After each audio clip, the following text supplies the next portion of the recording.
Pour moi, ça doit toujours être community manager / tu as une autre compétence. Ah, ok. Tu vas loin là. Ouh là là. Non, mais c'est ça, mais c'est fini en fait. Juste manager / compétence. Tu vois, Ouais, non, ça mais là. là, par exemple, dans l'occurrence, c'est, tu vois, l'esprit de vente. Si tu es dans les médias, ça doit être la monétisation en fait. Comment tu monétises? Oui, par exemple, la monétisation.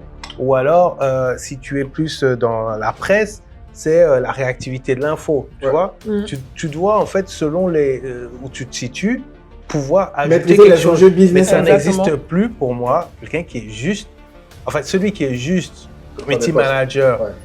Et puis, il n'y a rien à côté. En fait, il doit être pour curieux. Moi, il est aujourd'hui, il est son obsolète. secteur d'activité.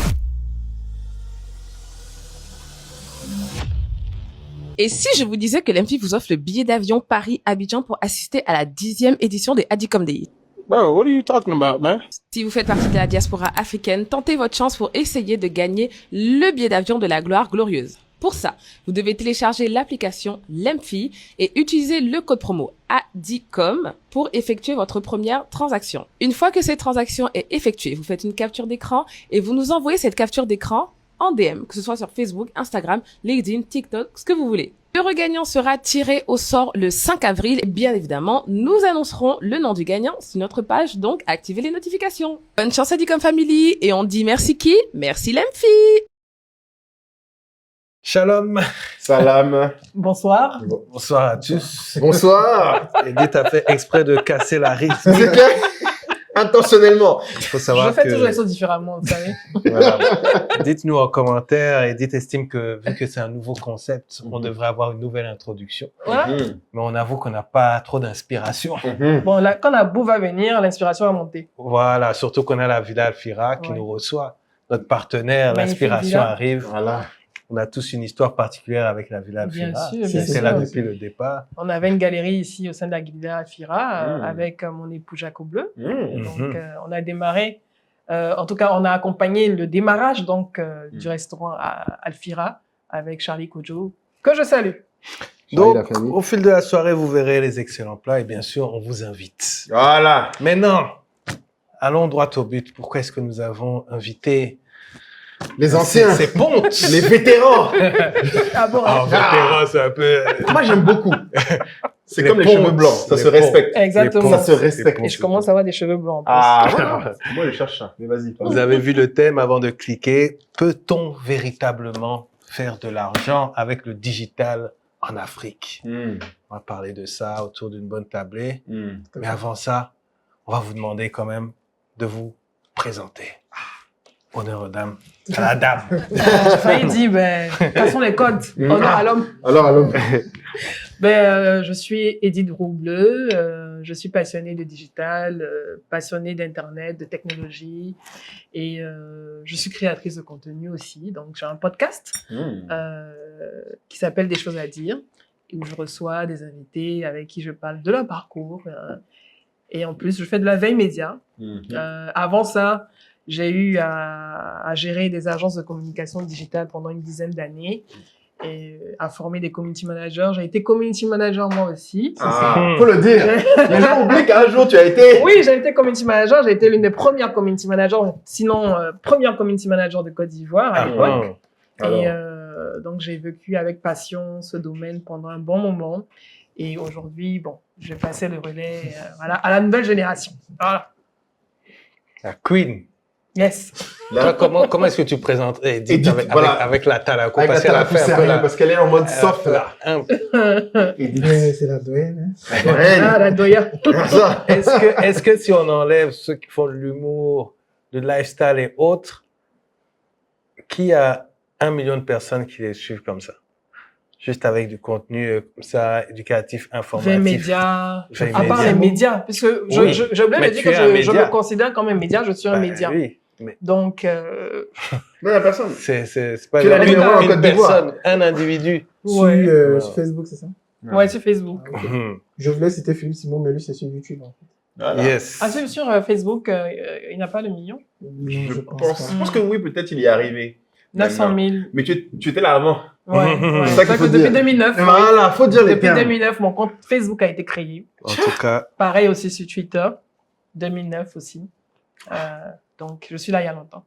Tu es encore là. Ouais, je suis encore là. Monsieur Bocard. Yannick. Coucou, moi c'est Yannick Boka. Je croyais que ça aurait pu être torturé comme ça. Comment tu te présentes aujourd'hui? Voilà. Je suis Yannick Boka, formateur et consultant en communication digitale. Je suis le fondateur de la Social Media Room, qui est une communauté de partage et de renforcement des capacités, qui est une communauté panafricaine.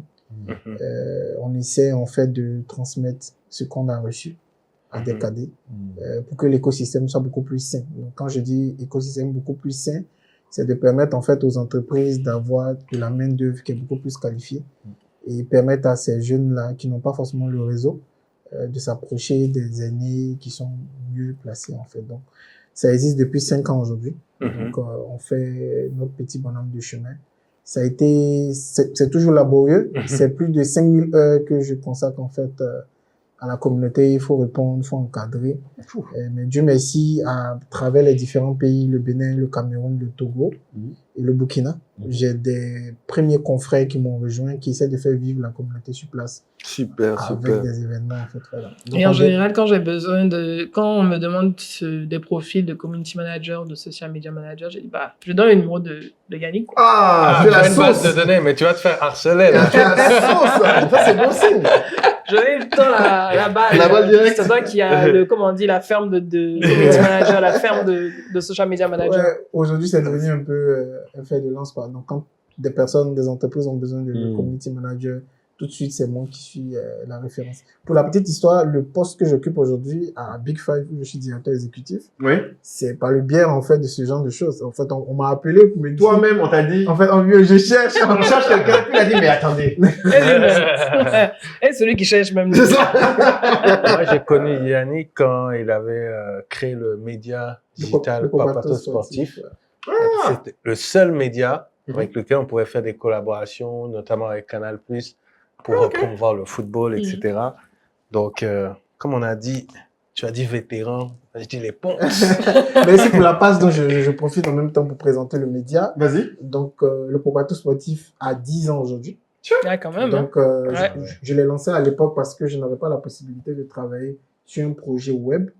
Donc, je me suis dit, en attendant de travailler dans une entreprise qui me permet de travailler sur un projet digital, je lance en même temps un projet digital dans ce que j'aime le plus et je l'ai lancé. Et, Dieu merci, j'ai des amis, des collaborateurs qui sont devenus aujourd'hui mes associés, qui m'ont rejoint dans l'aventure. C'est difficile, on s'est dit, avec le digital, il y a une possibilité de pousser en fait le football local et les athlètes locaux qui remportent des médailles mais qui sont pas vus. Bon, après, c'est un gros chemin parce que l'économie du sport en Côte d'Ivoire n'est pas la même en fait.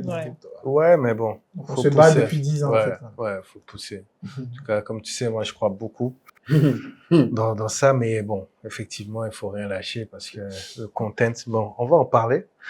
On y va? Dans le concept, yes. On vous a concocté un petit concept pour et vous pourrez aussi chez vous à la maison, comme ils disent à la télé, exactement, jouer avec nous, participer. Donc, je vais essayer d'être le plus clair possible pour vous expliquer le concept. Nous allons donc débattre, discuter sur cette affirmation. Le digital rapporte l'argent, on peut vivre du digital, on entend ça, mais comment? Du coup, on a listé 10 activités que chacun d'entre nous a regardé en amont, si chacun a bien fait ses devoirs. J'avais fait. Et que chacun a listé, a classé de la meilleure opportunité à l'opportunité la plus compliquée. Donc, ça inclut la barrière à l'entrée, est-ce que c'est cher, est-ce que c'est difficile, etc. Donc, prenez des notes et vous nous direz également en commentaire qu'il y a un classement bizarre, qui déraille, etc. Donc, je vous liste. Arrivé là-bas. Oui, à la base, on veut que les gens bossent avec nous. Ils commencent déjà à les envoyer sur nous en mode qui déraille. Tout ça. Attends, on va pas mettre un test là. Je liste les 10 activités. Start-upper. Fabrice, j'espère qu'on aura un petit montage chic. Hein. Start-upper. Think. Agence digitale. E-commerce / dropshipping. On va voir si c'est la même chose. Formation en ligne. Freelance digital. Créateur de contenu. Community manager. affiliate marketing et data analyst. Donc, rappelle les critères. Comment on note? Voilà, les 3 critères. Là. On peut noter? Ouais. Donc, ce qu'on a demandé, la question qu'on va se poser, de mettre un petit cadre, c'est effectivement à quel point c'est compliqué d'apprendre. À quel point c'est compliqué d'apprendre. Voilà, chacun des points. Ou de gagner de l'argent dedans. Non, après, il y a le deuxième point qui est, est-ce que ça demande un investissement élevé, la barrière à l'entrée en termes de coûts, et puis est-ce que, effectivement, en termes de potentiel de revenus, est-ce que soit il y a beaucoup de clients ou est-ce que, voilà, la difficulté à générer des revenus. Donc en fait, on va classer séparément par critères. C'est ça? Non, c'est un mix des 3. C'était mais si on faisait séparé par critères. Mais on n'a pas des... Le mix là? Non, lui, on va pas tourner les ménages. Non, c'est juste que quand on va vouloir départager... Mais tu peux faire ça aussi. Si tu veux faire ton exercice facilement, toi, tu peux dire, moi, je pense que le numéro 1 en facilité d'apprentissage, c'est ça, 10. Et après, tu fais donc en fait, il y a 2 lots. Il y a un lot où on va parler de facilité d'apprentissage, il y a un lot où on non, ils veulent qu'on fasse un mix. Mais ce que je veux dire, c'est que les critères vont surtout nous servir à départager quand on n'est pas d'accord. Ok, d'accord. Mais au final, tu as ton idée déjà, tu vois, globale. Donc, ça va plus servir d'argument. Donc, vous êtes à l'aise avec les 10 activités, c'est bon? Ouais, c'est juste, non. Il y a certains que tu as changé. Ah!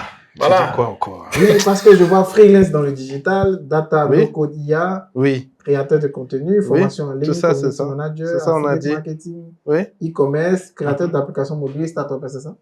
Ah, j'ai plus mis application mobile. Ah, c'est l'application mobile qui a disparu dans l'opération. Ah oui, tu suis. Tu suis en classe, tu vois, non? Voilà. Il a voulu te piéger. Bien, Yannick, montre-lui qu'on est présent. Et application mobile. Moi, c'est affiliate marketing où j'ai déjà un débat parce que pour moi, l'affiliate marketing. Toujours des débats. C'est pas un métier, Caïd. C'est ni un métier. Mais c'est pas une question de métier. C'est l'activité en 2026. Pour moi, c'est un canal.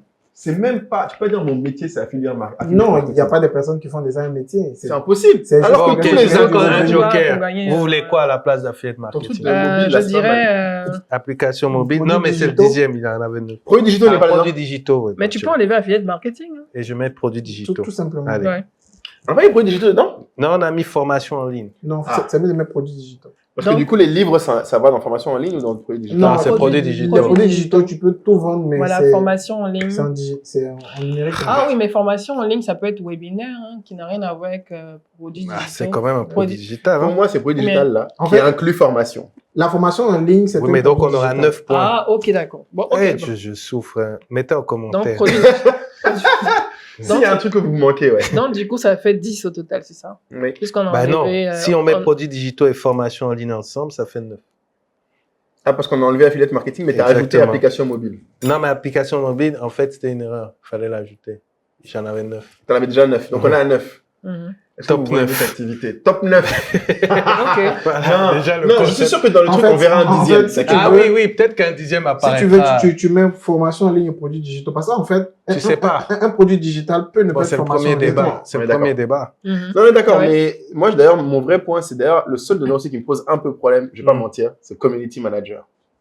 Parce que tu le vois en freelance.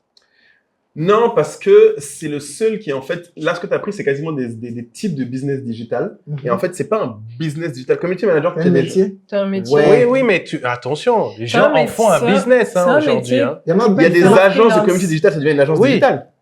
Non, mais tu peux être seul. Il y a des agences qui font que du community management, qui font que du social media, en fait. Oui, donc c'est une agence digitale. Ça, c'est une agence. Sous-partie d'une agence. Ce que je veux dire, c'est que mais c'est pas une agence digitale. Ah, agence digitale pour vous, c'est quoi? Aujourd'hui, tu peux être un community manager et juste faire ton business autour de ça. Non, en fait, dans ce cas-là, tu es un freelance. C'est peut-être tu laisses le freelance. Donc, tu ne mets pas ça, j'ai hésité sur community manager et freelance. Mais dans freelance digital. Il y a tout, community manager. Il y a graphiste, monteur vidéo. Voilà. Donc, il y a Megan et Clipper, c'est là-dedans. Oui. Freelance digital, c'est tous ceux qui s'inscrivent sur Malte, etc.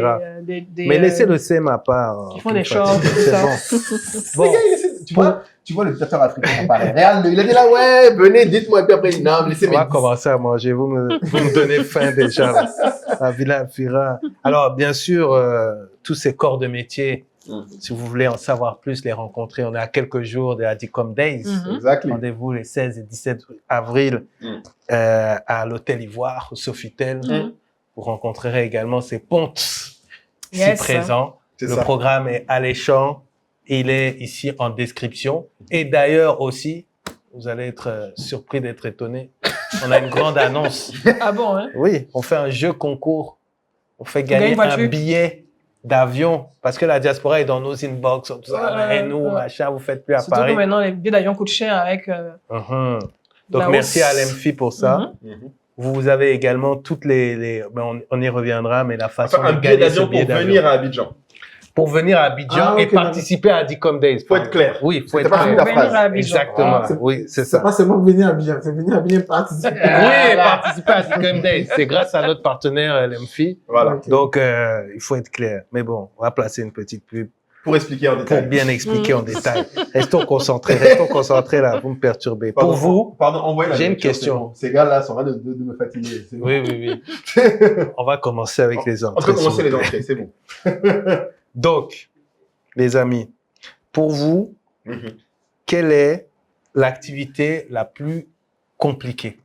On va commencer par le bas. Numéro 10. Compliqué. C'est en difficulté ou Euh, en Donc, habilité? je vais demander, d'abord, Oui, bien sûr. je vais juste demander de chacun va dire le sien Mhm. et après on va débattre. Donc, Edith, pour toi, quel est le compliqué? Je dirais, bon, j'ai des doutes entre start-upper et puis agence digitale. D'accord. Parce Tu que dirais quoi alors? déjà, une agence digitale, faut recruter, faut trouver des profils. Mhm. Parce que, bon, ok, même si vous êtes 2 ou 3, c'est quand même des profils à trouver. trouver les bons profils. Choisis. Donc, start-upper ou agence digitale, Tu dis quoi? je dirais agence digitale. D'accord. Le plus dur pour toi, ouais. Pour- Agence digitale. Pour moi, je mettrais start-upper. Pour Moulay, Start-upper.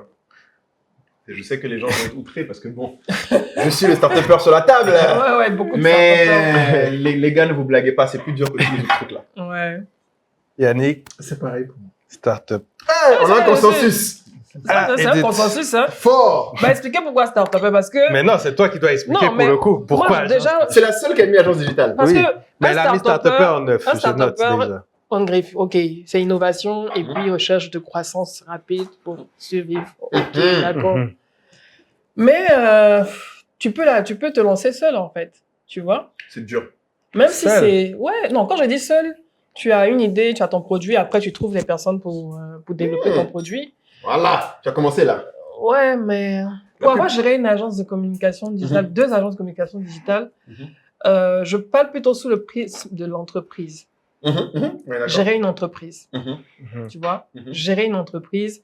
Parce que bon, un start-upper, tu as l'excitation du début, l'innovation pour toi, tu as Ok. le produit le plus innovant du monde. Mhm. Tu es drivé par la passion. Mhm. C'est vrai que tu as peut-être des difficultés au début Edith pour trouver est en du train de me- financement et tout. Tu peux hésiter. Mais sur la durée, une agence de communication digitale, Ah, mais attention, je Je sais crois pas. ton point, mais une startup, c'est comme une agence digitale au début quand tu es seul aussi, c'est cool. mhm, Je te dis la vérité, une startup, c'est pareil. Le pire, c'est que tu dois gérer des employés, tu mhm. dois recruter, mais tu dois continuer à croître.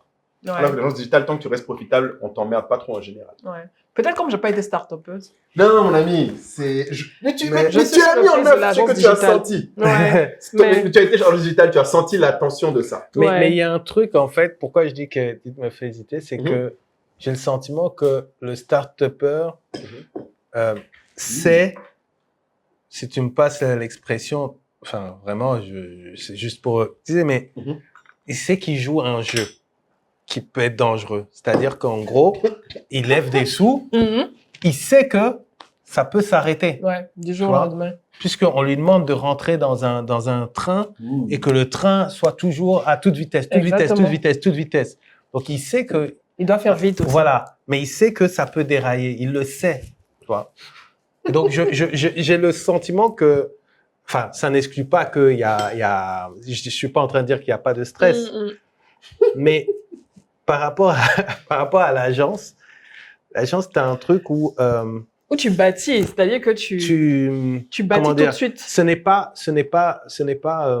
une normalité que l'agence tombe, tu vois. Alors que si tu perds un client, par exemple, tu peux tomber. Là où, chez les start-upers, la statistique, je sais plus c'est quelle stat, du pourcentage de startups qui meurent fait que, limite, quand une startup meurt, c'est la normalité. Mais c'est pareil. Et il peut recommencer encore. Que l'entreprise meurt, c'est pareil. Non, en fait, quand je Tu veux dire? En fait, ce que tu es en train de dire, c'est que une agence, c'est plus simple qu'une startup. Tu viens littéralement de dire qu'il y a plus de chances que tu meurs quand tu fais une startup que quand tu fais une agence. Non, en fait, Oui, mais non, en fait, ce que je veux dire, c'est que tu es plus préparé. Oui. Tu es plus préparé, en fait. Ça, c'est un mythe. Oui, Quel non, startupper vous connaissez, quand il commence, c'est qu'il est plus probable qu'il échoue. Ce que tu viens de dire toi-même. Le problème d'un startupper, souvent par rapport aux autres métiers digitales, c'est que les gens pensent que l'opportunité est plus grande et ils pensent qu'ils feront plus d'argent parce qu'ils vont lever des fonds. Oui. Comparé à tous les autres qu'on a donnés là. Donc, c'est les plus déloulous, ça c'est clair. C'est les plus délusionnels. C'est ceux qui pensent que... Ils vont changer le monde. Voilà, ils prennent pas d'argent. Donc, ils sont pas réalistes. Hein. Ils sont pas en train de se dire, je sais que je vais échouer. Aucun d'entre nous, quand on commence là. Mais quelqu'un qui sait, qui ne pense pas qu'il va échouer, qui pense qu'il va changer le monde, pour lui, il n'y a pas cette difficulté. Il est drivé par le rêve, par l'adrénaline. Alors qu'il ne sent pas même s'il y a la difficulté, il se dit qu'il est là en conquérant. Ouais. Il vient en conquérant pour vendre son produit. Il va lever des fonds dans toutes les compétitions de start-up du monde. Il génère du cash avec. Et quand il lève des sous, il y a des fois où, même souvent où il récupère des sous pour lui aussi à ce moment-là. C'est hyper rare. Là où, dans l'agence digitale. Alors, et c'est là où on n'est pas d'accord. Dans l'agence digitale, il récupère pas des sous. Alors, c'est ce que je t'ai dit. Ça, en fait, moi, je parle sur la vie de l'entrepreneur. Mais la vie de l'entrepreneur de start-upper. Oui. Normalement, on prend à choses égales, un start-upper a moins de chances d'avoir de l'argent pour lui qu'un gars qui fait une agence digitale. Ça, il faut que vous le sachiez. De quelle manière? Parce que les start-upers, la plupart du temps, pour que tu puisses avoir, il faut lever un certain montant, que très peu de gens d'entre nous arrivent à lever. Donc, si on est d'accord, c'est-à-dire que le start-upper, il est tout de suite, il sort tout de suite de l'informel avec une entreprise, tout de suite quand il démarre, comme start-upper, au bout de 1 mois, 2 mois. Il a plutôt intérêt, s'il veut lever, oui. Mais le problème, c'est qu'il y a différents types de start-upers, parce qu'il y en a qui font des vrais levées. Lesquels? Et d'autres qui, non, peu, justement. Il n'y en a pas, quasiment. Parce que c'est un secteur aussi que tu peux lever facilement.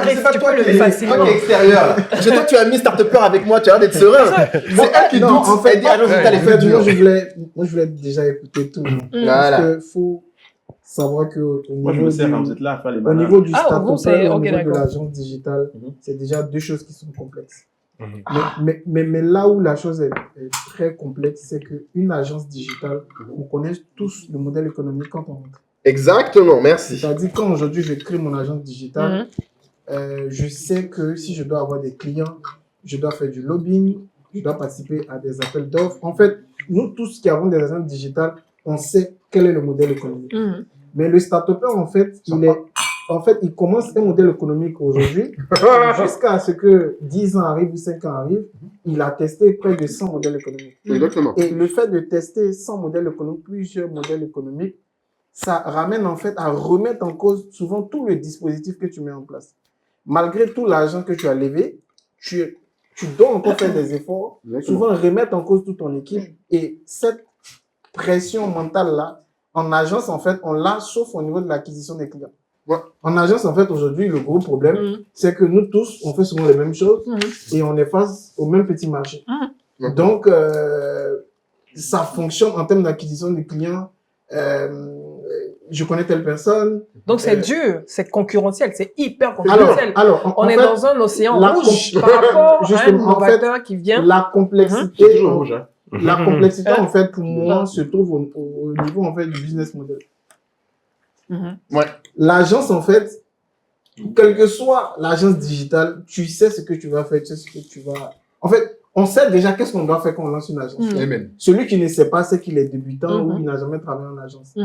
Celui qui lance aujourd'hui une start-up, en vrai, là, il ne sait pas quel sera son modèle économique. Je prends par exemple Facebook, Twitter et toutes ces start-up aujourd'hui. Le produit avec lequel elles ont commencé, souvent même, c'est même plus le même produit qui constitue en fait le pilier ou le socle du business model de l'entreprise. Donc, pour moi, en fait, c'est juste cette différence-là que je fais. Sinon, en termes de complexité, recrutement, pression et stress, on est souvent sur le même niveau. Mais la pression devient encore beaucoup plus élevée quand tu ne sais pas quel est le business model sur lequel tu vas. C'est vrai que la dimension inconnue est intéressante.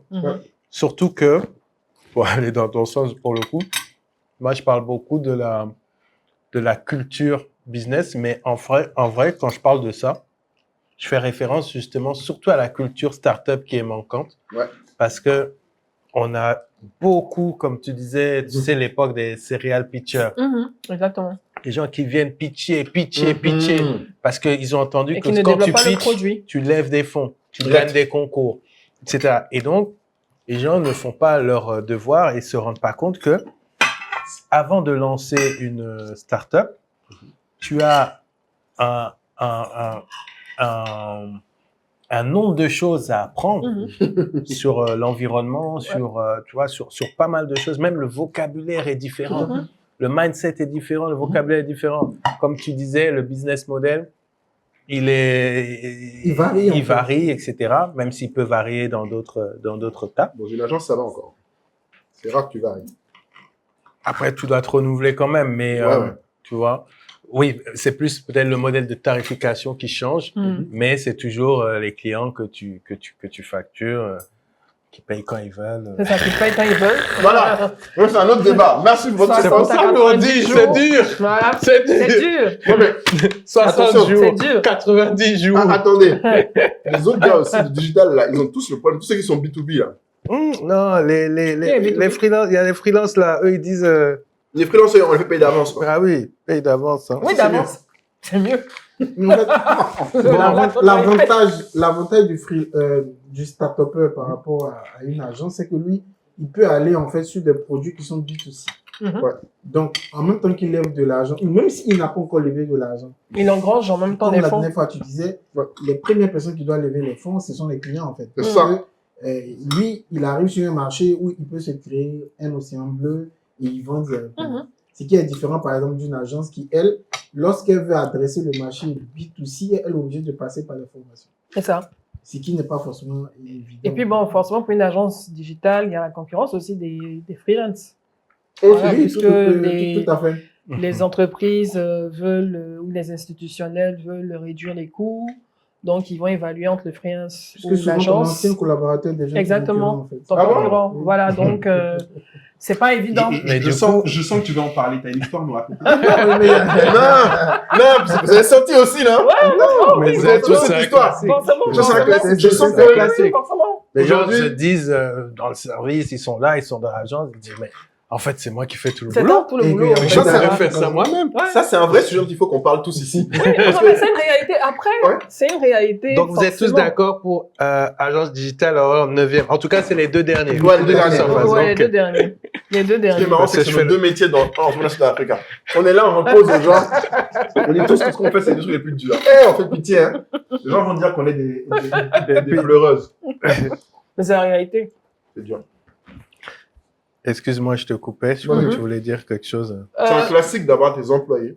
Oui, bah après, c'est dans tous les secteurs aussi. Hein. J'ai vu certains entrepreneurs dans la vente de poulets ou d'autres qui se sont fait passer par-dessus par leurs collaborateurs employés. qui vendaient les poulets à côté. Bon, bref, c'est dans tous les secteurs, qui vendaient les sacs à côté, qui vendaient tout, voilà. C'est partout pareil.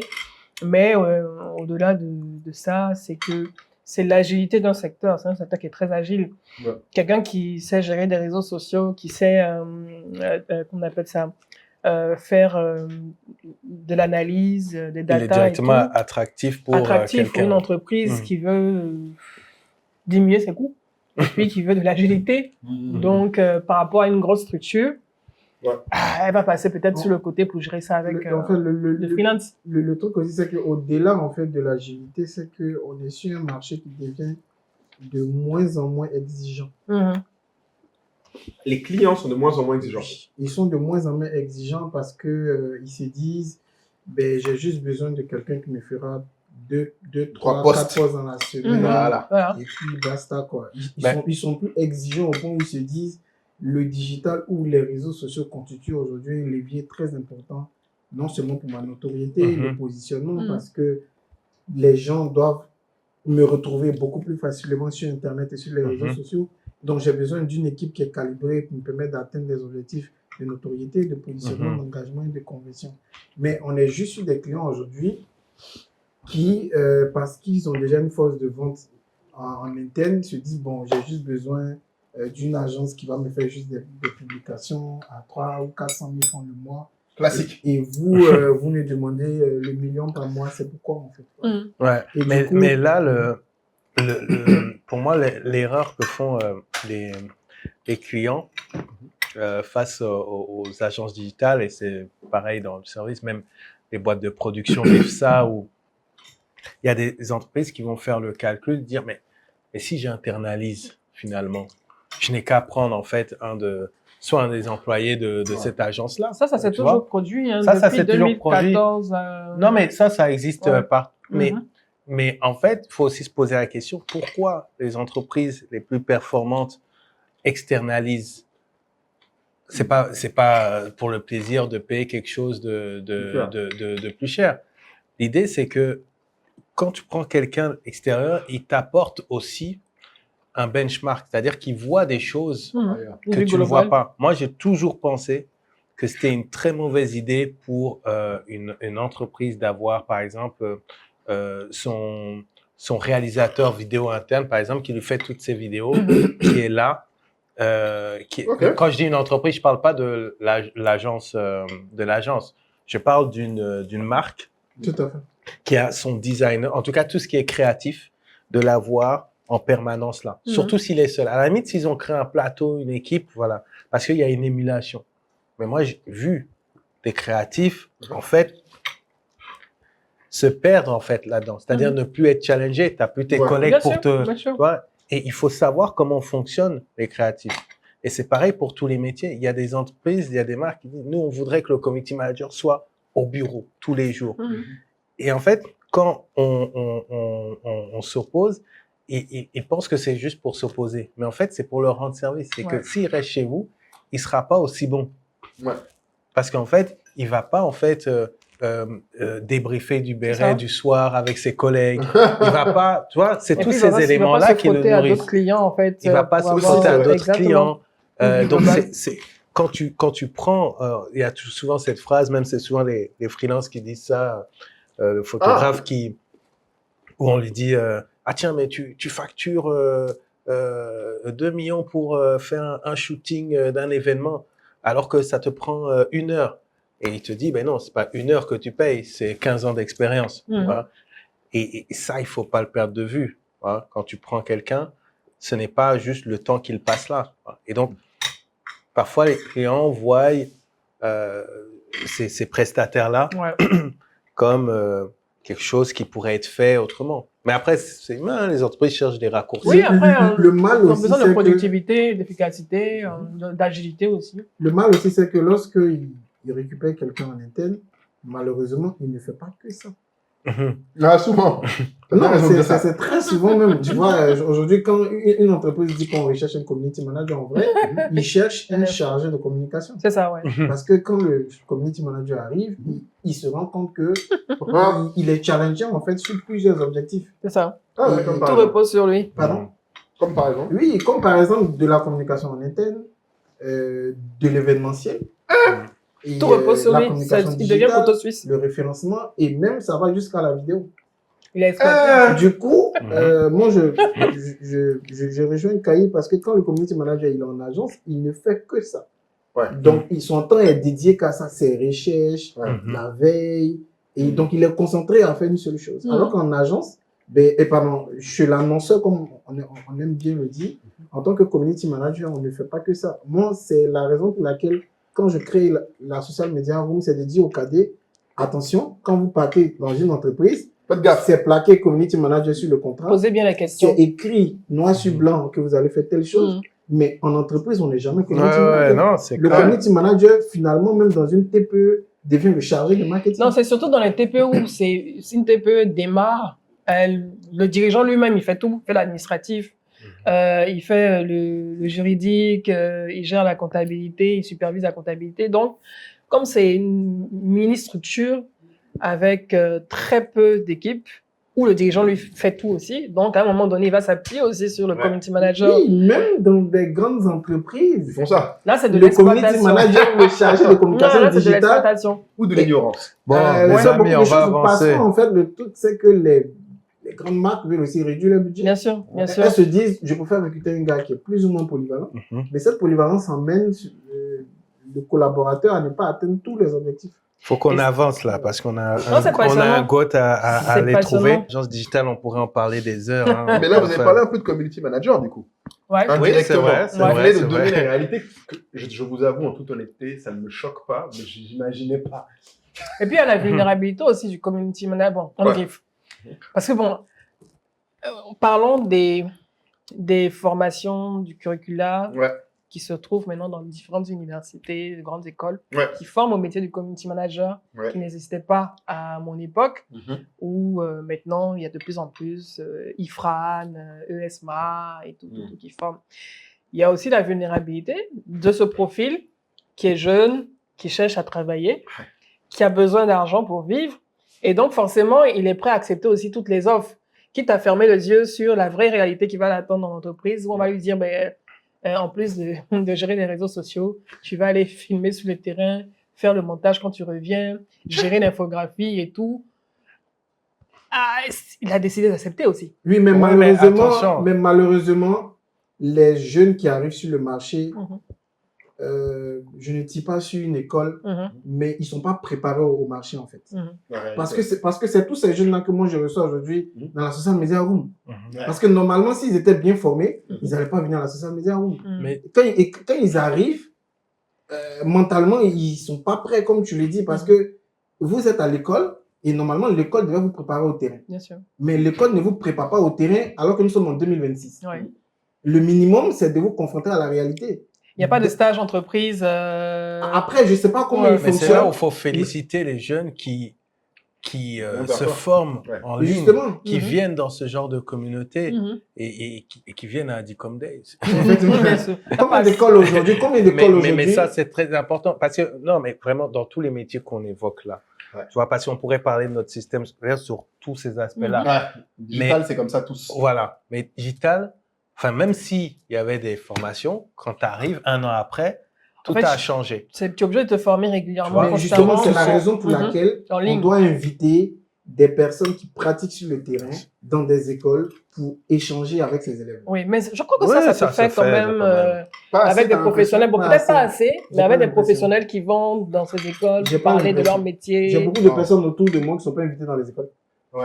Non, mais Donc, attention. Moi, je dirais, par ça, exemple, ça veut Ifran- pas dire que... Ifran, invité Institut français du numérique, invité Ah, Yannick Yannick. Boka. Parce que j'ai beaucoup de ça, personnes dans mon ouais. entourage avec qui je pratique le métier qui ne sont pas Mm. invitées. Ouais. Donc déjà, Bah, peut-être qu'ils sont pas informés, ces écoles aussi. mais on est tous sur les réseaux sociaux. Mhm. On est tous dans les entreprises. Mhm. Donc, il y a forcément quelqu'un dans une école qui fait de la veille. Ouais. Non, Sur pas les moi, réseaux- excuse-moi, je rigolais. mais c'est quand même drôle ce que tu viens de dire. Ah, normalement. Ah. Normalement. Normalement. Nous Votre mot sommes- favori, nous sommes- normalement. Nous sommes tous sur les réseaux sociaux, c'est un petit village. Ouais. On connaît tous des Mhm. personnes qui pratiquent au quotidien. Ouais. Ce serait intéressant de mettre le prix, parce que ça aussi c'est important. Mhm. On nous prend ici en Côte d'Ivoire pour nous appeler dans d'autres pays pour intervenir. Bien sûr. Donc, pourquoi ne pas le faire ici en Côte d'Ivoire? C'est vrai. Parce que mine de rien, c'est 15 ans d'expérience, c'est 20 ans d'expérience, Mhm. c'est pas gratuit. Ouais. Même si on veut le faire parce qu'on aime nos petits frères, au bout d'un moment, c'est important aussi de ramener. Toi, combien d'écoles t'en as invité pour intervenir? Beaucoup. Ah ouais? Oui. Mais Mais à sauf- quelle fréquence? C'est moi-même qui n'ai pas le temps. Sinon, donner des formations. Non, pas Là, de tu formation. parles à une parler- sommité. conférence. Tu parles à la numéro 1. Tu- Juste C'est dans la moi-même lumière, qui- mais elle qu'on c'est moi-même appelle. qui refuse parce que j'ai pas le temps, Justement. en fait. On peut pas toujours inviter Edith. Voilà. C'est Ouais, pas que mais je donne d'accord, des noms. mais- Voilà. Je oui. donne, Voilà, à chaque elle fois va qu'on donner des me noms. propose, je donne des noms, Donc- je donne ton nom, je donne le nom Ah. d'autres personnes et tout, pour que, voilà, ces personnes-là soient Donc, je invitées. me dis, par Mais rapport et il à ce laisse- que tu disais, Après, ils vont pas les voir, lui, c'est ce qu'il leur a dit. Les écoles, vous déconnez. tu disais en fait que ça change rapidement sur Ouais, le terrain, mais ouais. c'est normal parce que c'est nous qui pratiquons là, qui sommes capables en fait de dire, comme on le disait tout à l'heure, il y a Mhm. telle chose qui a changé. Mhm. Et c'est important qu'il y ait un dialogue. Donc, Ouais. moi, de toutes les manières, j'ai mis en place la social media room, mais donc les jeunes, ils viennent. Oui, on c'est partage, ça. en Ouais, fait. Mais je pense faut que tu peux ces pas apprendre qu'à étudiants-là- l'école. Moi, je voilà. voudrais dire un truc sur les community managers, Mhm. sur ce métier-là, parce que vous voyez, on parle automatiquement des jeunes quand on parle de community manager. C'est important de dire. C'est-à-dire que, non, mais on associe systématiquement community manager à un rôle junior. Moi, je me Ouais. bats contre ça. Mhm. Je me bats contre ça et je veux que les gens qui Mais pensent ce est-ce que c'est pas métier-là. parce que, après, le social media manager, c'est le senior? Oui, mais voilà, mais justement, Moi, je veux plus être community manager, sous-entendu, je veux plus être junior parce que maintenant, je fais de la stratégie. Mais en fait, pour moi, même un senior doit être capable de faire des postes, en fait. Oui, bien sûr, de faire des postes, de comprendre. Moi, je suis plus à l'aise quand, le community manager, il doit être capable, d'utiliser Canva, de faire des montages vidéo, de réajuster certains visuels. Donc, ça peut pas être juste quelqu'un qui sort d'école, parce que celui qui sort d'école, au mieux, qu'est-ce qu'il a? Il s'exprime bien, il fait pas trop de fautes, il va te faire un calendrier, il a de bonnes idées. Mais aujourd'hui, un community manager, donc un gestionnaire de communauté, doit être capable, donc, effectivement, de s'exprimer en inbox, s'exprimer dans les commentaires et autres, mais il doit aussi être capable d'avoir une vision visuelle des choses. Oui, d'être créatif. Il peut pas juste, pour moi, un CM, vraiment, moi, je regarde ça. Il peut pas juste dire, j'attends que le créa m'envoie le.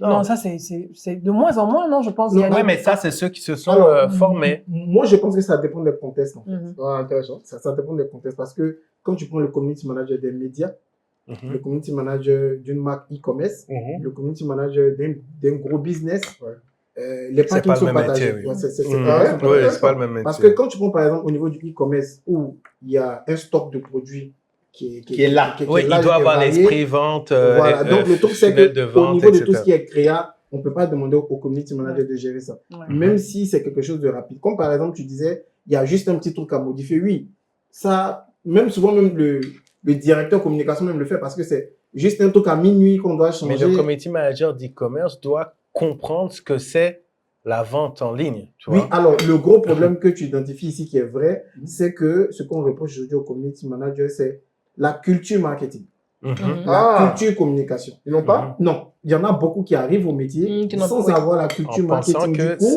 quand aujourd'hui tu lui dis que j'ai une boutique où je vends des ordinateurs, il n'a pas cette culture-là, toi, de remettre en cause souvent ce que tu dis. C'est-à-dire, le community manager qui arrive dans une boutique qui vend des smartphones ou des ordinateurs portables, il arrive, le monsieur lui dit, bon, cette année-là, nous, on doit vendre 100 ordinateurs.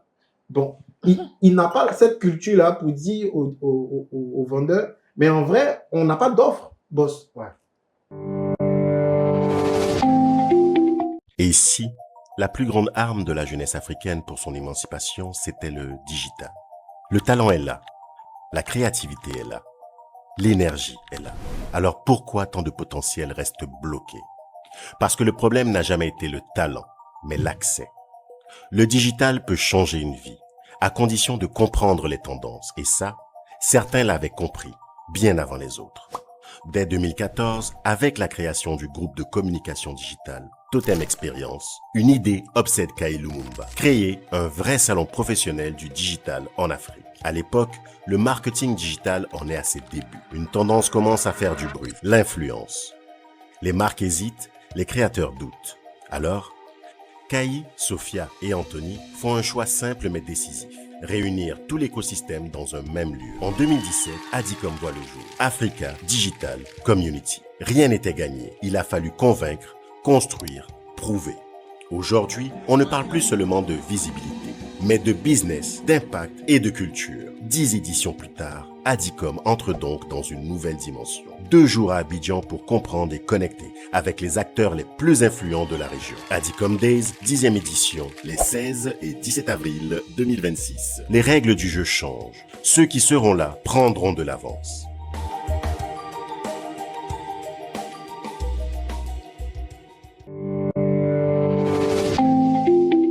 Boss, on ne fait pas de promo. Ouais. Donc, pour que, en fait, le vendeur en face lui dise, ah tiens, c'est vrai. Mais tu vas dans mon sens. Pour moi, ça doit toujours être community manager / tu as une autre compétence. Ah, tu vois? Ok. Tu vas loin là. Ouh là là. Non, mais c'est ça, mais c'est fini, en fait. Juste manager / compétence. Tu vois, par exemple, dans l'occurrence, c'est, tu vois, l'esprit de vente. Si tu es dans les médias, ça doit être la monétisation, en fait. Comment tu monétises? Oui, par exemple, la monétisation. Ou alors, si tu es plus dans la presse, c'est la réactivité de l'info, tu vois. Tu dois, en fait, selon où tu te situes, pouvoir ajouter quelque chose. Mais ça n'existe plus pour moi. Quelqu'un qui est juste, en fait, celui qui est juste community manager et puis il n'y a rien à côté. En fait, il doit être Pour curieux. moi, il est aujourd'hui, il de est son obsolète. secteur d'activité. Oui, aujourd'hui, moi, je pense que dans lequel il évolue. Ouais. Moi, je pense que c'est mon combat aujourd'hui de faire comprendre ça, en fait, aux gens. Ok. Aujourd'hui, il y a beaucoup plus de TPE et de PME qui sont demandeuses, c'est ça, ou demandeurs, de community manager par rapport à des grosses entreprises. Parce que ça, il faut le dire. oui, Je sais pas si tout le monde le sait. les grosses entreprises se tournent surtout vers des agences et elles recrutent un responsable communication ou un chargé de communication interne qui est le pivot, en fait, qui travaille, qui coordonne. Donc, quand toi, tu es le community manager, que tu arrives dans une TPE, une PME, sache qu'il n'y a pas un dispositif qui est mis en place dans la com. Souvent, c'est toi qui es le futur responsable communication. Ah, ça, il faut le dire. Donc, du coup, tu rentres d'abord, aujourd'hui, il y a 20 ans, le plus petit poste dans la communication, c'était assistant com ou assistant marketing. Aujourd'hui, quand tu rentres par le poste de community manager. Si tu es fidèle à la boîte, dans 53 ans, tu termines le responsable com, quoi. Donc, du coup, quand tu rentres dans une entreprise, tu dois te mettre dans la tête que tu ne viens pas seulement que pour l'objectif de notoriété. Tu viens pour un objectif de positionnement. Ok. Tu viens aussi pour un objectif de conversion. Ouais. Et tu viens aussi pour un objectif d'engagement. Bon, est-ce qu'il y a l'argent dedans? Du coup, community manager, est-ce qu'il y a l'argent dedans? Et tu le places où? Moi, je pense pas qu'il soit dans les plus durs, dans les 3. Non. Tu vois, parce que là, il y a d'autres. Là où c'est chaud là-bas. Ouais, c'est chaud. Donc, moi, je vous annonce, community manager, moi, je le mets dans mon top 4. C'est-à-dire, tu le vois haut dans les opportunités. 4, haut. Mais bien fait, quoi. Pas juste. Est-ce qu'il y a ouais, mais est-ce que après, il a dit qu'il n'y a pas d'exemple. Le community manager exigeante aussi. Le community manager fait un mauvais calcul. Oui, en 4, on peut. Quitte à changer après. Il fait un mauvais calcul quand il devient freelance. C'est ça, exactement. Parce qu'il se dit que je suis community manager freelance. Si j'ai 10 clients de 50 000, je multiplie. Mais oui, c'est ça. Ça, c'est quel calcul? Et justement, le papier, c'est ce qui fait que quand ils sont en agence, ils se disent, ben bon, moi, je vais me contenter de ce salaire-là. J'ai 10 clients de 100 000, ça me fait 1 million, c'est ça? C'est bon. Alors que c'est plus il oublie en fait que dans la chaîne de travail, il y a d'autres gens qui font. Aujourd'hui, en 2026, tu n'es plus seul. Parce que normalement, tu dois penser stratégie, tu dois penser rédaction, modération, tu dois penser visuel. Donc, au bout d'un moment, tu te rends compte que les 100 000 francs que tu as pris avec le client, ben, c'est pas toi seul. Et quand tu travailles bien, la taille de la communauté augmente. Et justement, tu as plus de travail. En fait, tu as plus de travail pour un petit montant finalement. Oui. Et tu as une surcharge et la charge mentale qui augmente. Parce qu'au final, tu as sollicité toute la journée par 10 entreprises et le en client te met même la temps. pression. Et il te met la pression parce qu'il se dit, et bon, en général, c'est les clients qui payent peu, qui sont exigeants. Effectivement. Merci de bien vouloir ramener ce sujet, s'il vous plaît. Parce que ça, c'est une vérité du business. Ils sont très exigeants. Donc, tu te retrouves à te dire, OK, j'ai fait le calcul facile, 100 000 fois 10. Et ça te rattrape. Mais ça te rattrape parce que toute la journée, tu vas gérer 10 clients avec des communautés différentes, variées, avec des exigences variées, avec une modération variée, et avec la pression variée de tes clients, qu'ils soient dans le BTP, qu'ils soient dans l'alimentaire, qu'ils soient dans et la ça, c'est parce qu'ils n'ont autres. pas une vision, une culture business, en fait. Eh ben, c'est ce qu'on est là pour faire ce soir. Donc, merci à vous. Donc, vous dites quoi? C'est quoi qu'on a mangé encore? Moi, je mangeais un tartare, je crois. Tartare de thon. Tartare de thon. Elle n'a pas fini encore, donc laissez-la. Bon, ouais. Nous, on a fini. Et là, c'était? Là, c'était du crevette calamar. Oui. Crevette calamar, très bon. Villa Alfira. La salade César, il était sérieux. C'est bon. Salade César. C'est bon. Ouais. C'est pas lui qui a dit qu'il n'avait pas faim. C'est un classique. Et un petit bien mangeant. C'est ça. Donc, on le met en 4 pour le moment. On va toi, changer. tu mettrais où, toi? Non, changeons un peu de sujet, là. Yannick, quoi? Tu le mettrais où comme équipe? Non, mais on peut le changer Je après. vois mon classement.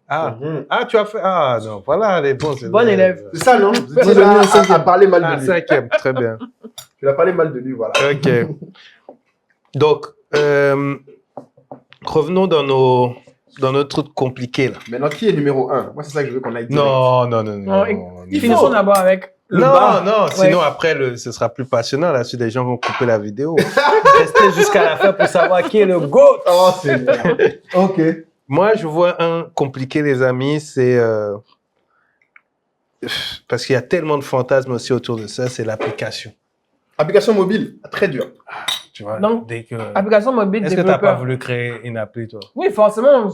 Depuis 2009, on a tous rêvé de développer l'application Killer, qui a même fait gagner des milliards. En fait, On allait devenir Mark Zuckerberg. Avatar mobile, là, c'est Startupper version Mais light. ça, En fait, Startupper je crois Light, que en c'est fait. tellement facile d'utilisation, une appli, qu'on voit ça comme quelque chose de facile, tu vois. Ouais.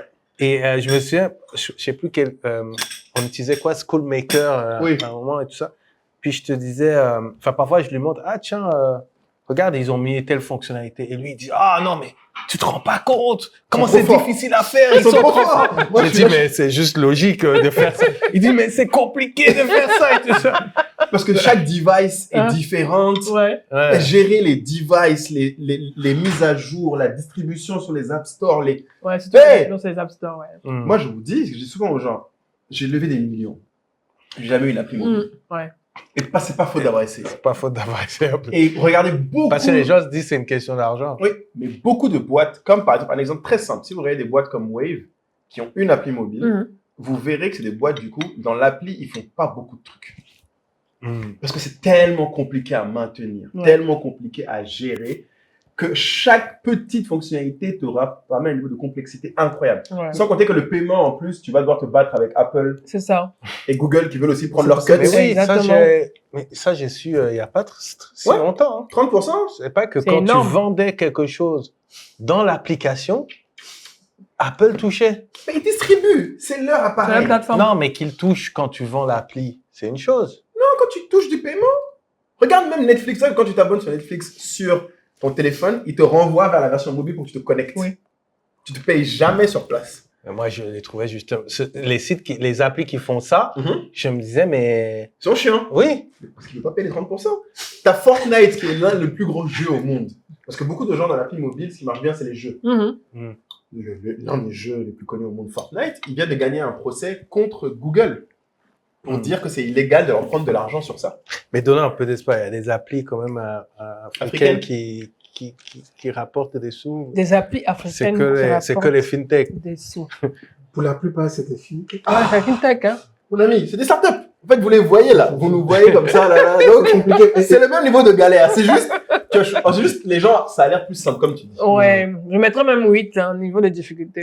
En fait, Hmm. l'autre élément qui est aussi difficile, c'est au niveau de l'acquisition et de l'animation. Ouais. Oh, c'est dur. Ah ouais, C'est dur. mais ça, on n'en parle pas assez. Non, l'acquisition. Oui, parce qu'en fait, le tout, c'est que nous, au niveau de notre métier, de la com digitale et du marketing digital, Ouais. souvent, quand les gens ont des applications, c'est de dire, bon, ok, l'application est là. Mm. L'objectif, c'est d'avoir 1 million d'utilisateurs. Et en plus d'avoir les 1 million d'utilisateurs, il faut les emmener à utiliser l'application. Régulièrement. Parce qu'une chose est de faire Bah oui, télécharger, oui, bien sûr. une chose est d'emmener les gens à utiliser. Mhm. Ça n'a rien à voir. Et puis, les développeurs doivent trouver des solutions dans l'appli Mhm. Gagner en plus. pour gagner, pour que à chaque fois tu reçois les push. Donc, Mm. moi, pour l'application mobile, je le mettrai juste. Mais je pense que chaque personne qui évolue dans le digital a À un besoin, à un moment donné, de faire face à un mur, de se cogner la tête un peu sur ce genre de choses. Parce que moi, Oui, forcément. quand j'ai commencé en faisant un média, c'était pareil. Je me disais, je vais faire un média en ligne, il y aura plein de monde dessus, Oui, et je vais vendre des pubs. Mhm. c'est ce qu'on s'est tous dit. Je viens de réaliser que t'as pas mis média, là.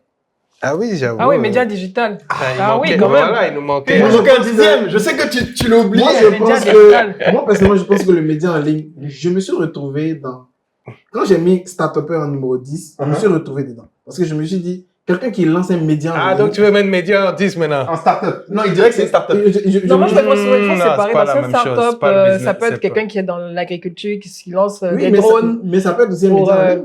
Ouais, c'est-à-dire un média, c'est un type de startup pour lui. Oui, non, c'est un type de startup, oui, mais Non, parce que la ça réalité, part c'est que entière quand même. ça part entière pour un truc. Je suis Mhm. d'accord avec toi. Il y a aussi le problème aujourd'hui qui est indirect, c'est que les gens ne se rendent pas compte. Edith, je pense que toi, tu peux expliquer mieux que personne.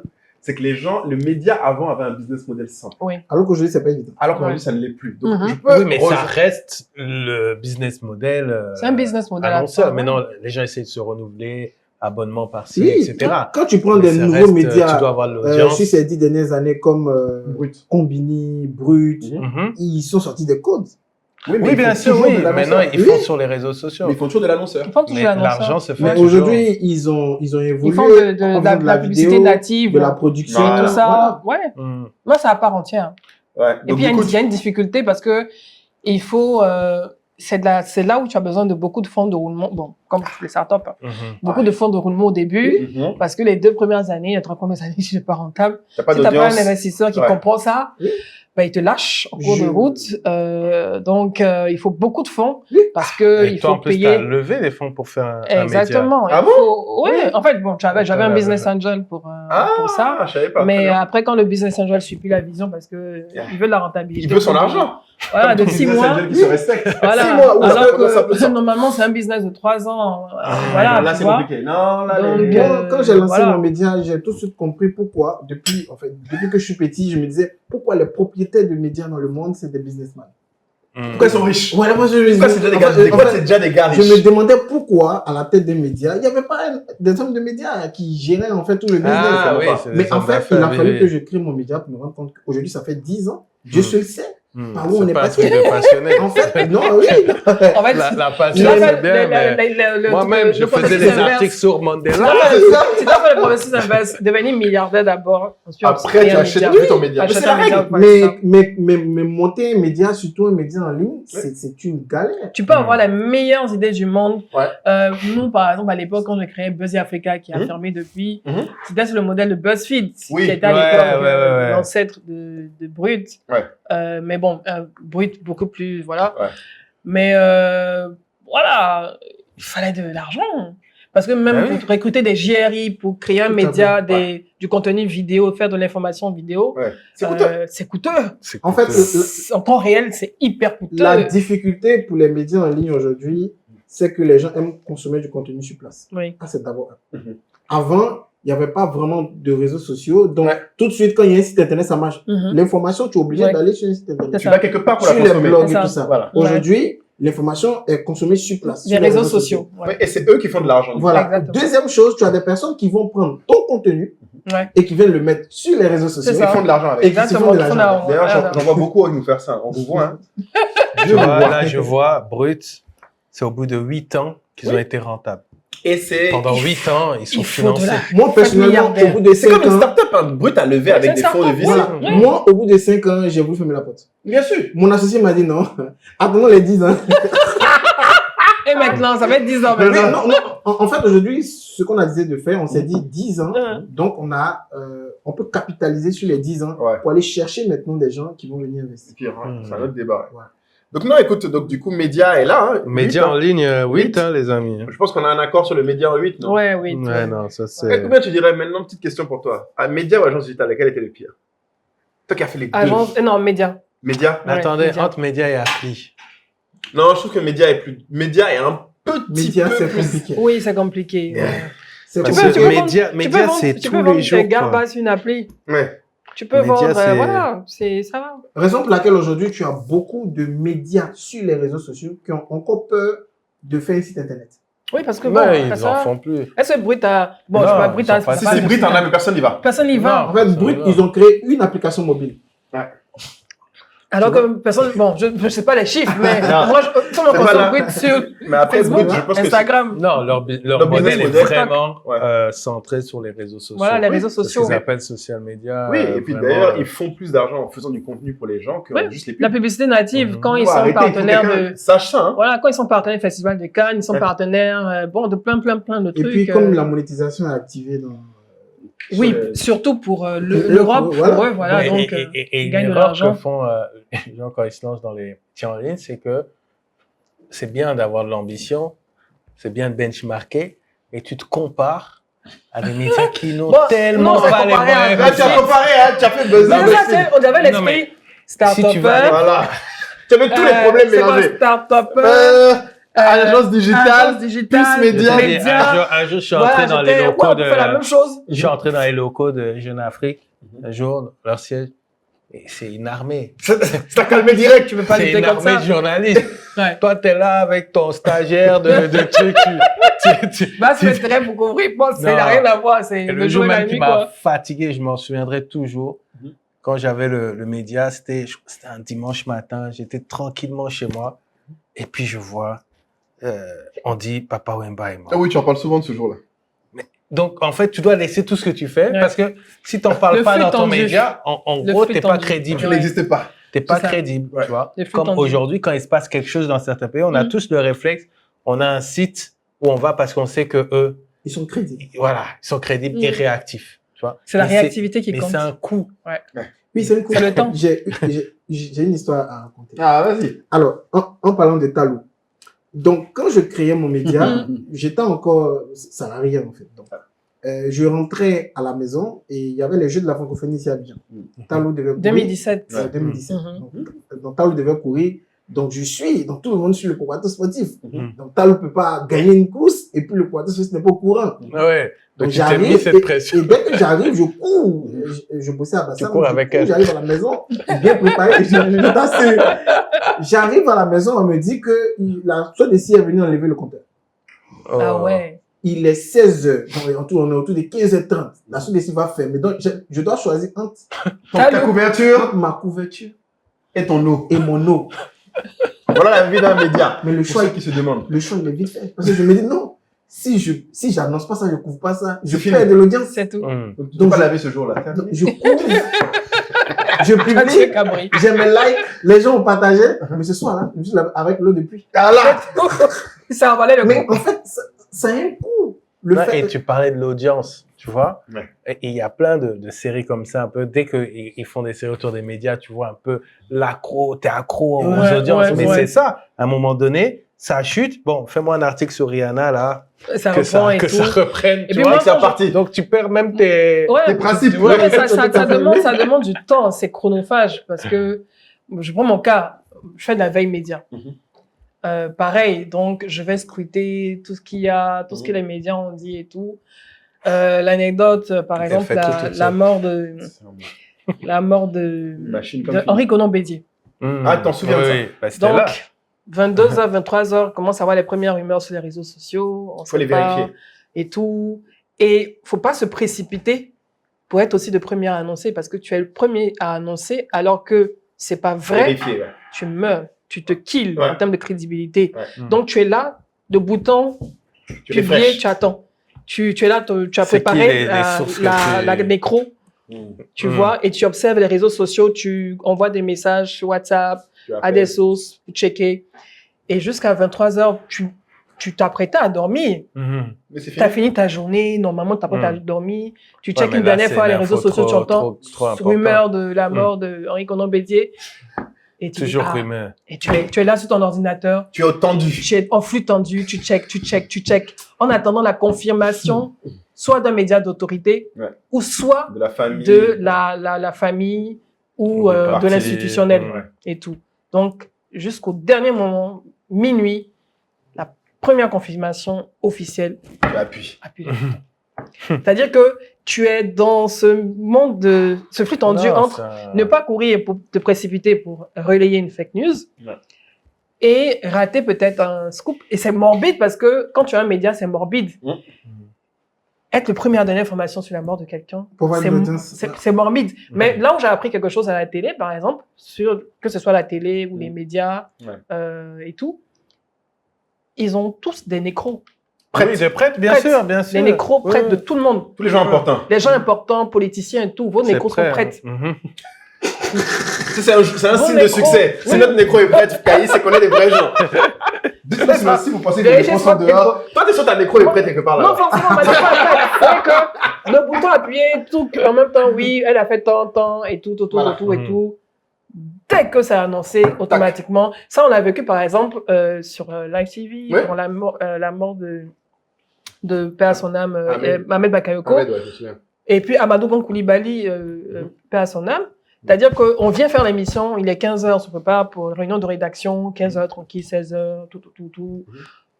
Et puis, la nouvelle tombe alors qu'on a préparé l'émission pour autre chose. Et donc, le choc, change. tout en même temps et tout, vous devez refaire, préparer la Bien émission sûr. rapidement, Avec les faire une émotions écho et tout ça. avec les évolutions en temps réel, les informations qui fusent de partout. Dans 10 minutes, l'émission démarre et vous devez reconfigurer Non, votre mais mindset c'est ça. pour vous préparer pour Après, il faut dire aux gens, c'est bien d'être passionné des médias, c'est bien, mais là, on est en train de parler de business. J'ai une histoire aussi à les gars, raconter. Vous savez qu'on est à la moitié là, vous êtes dans les gays. Vous avez vu, on a parlé des médias. Même moi, start-upper, j'ai des histoires. D'ailleurs, mon cœur n'est pas chaud comme peut-être on fabriquait un média. Nous, c'est un média. Notre cœur n'est pas chaud. Attends. Ça veut dire que nous deux, là. On a fait les 3 pires business. Donc, Moulay, start-upper 10, Kai, agence 9. Maintenant, on fait média. On monte lentement.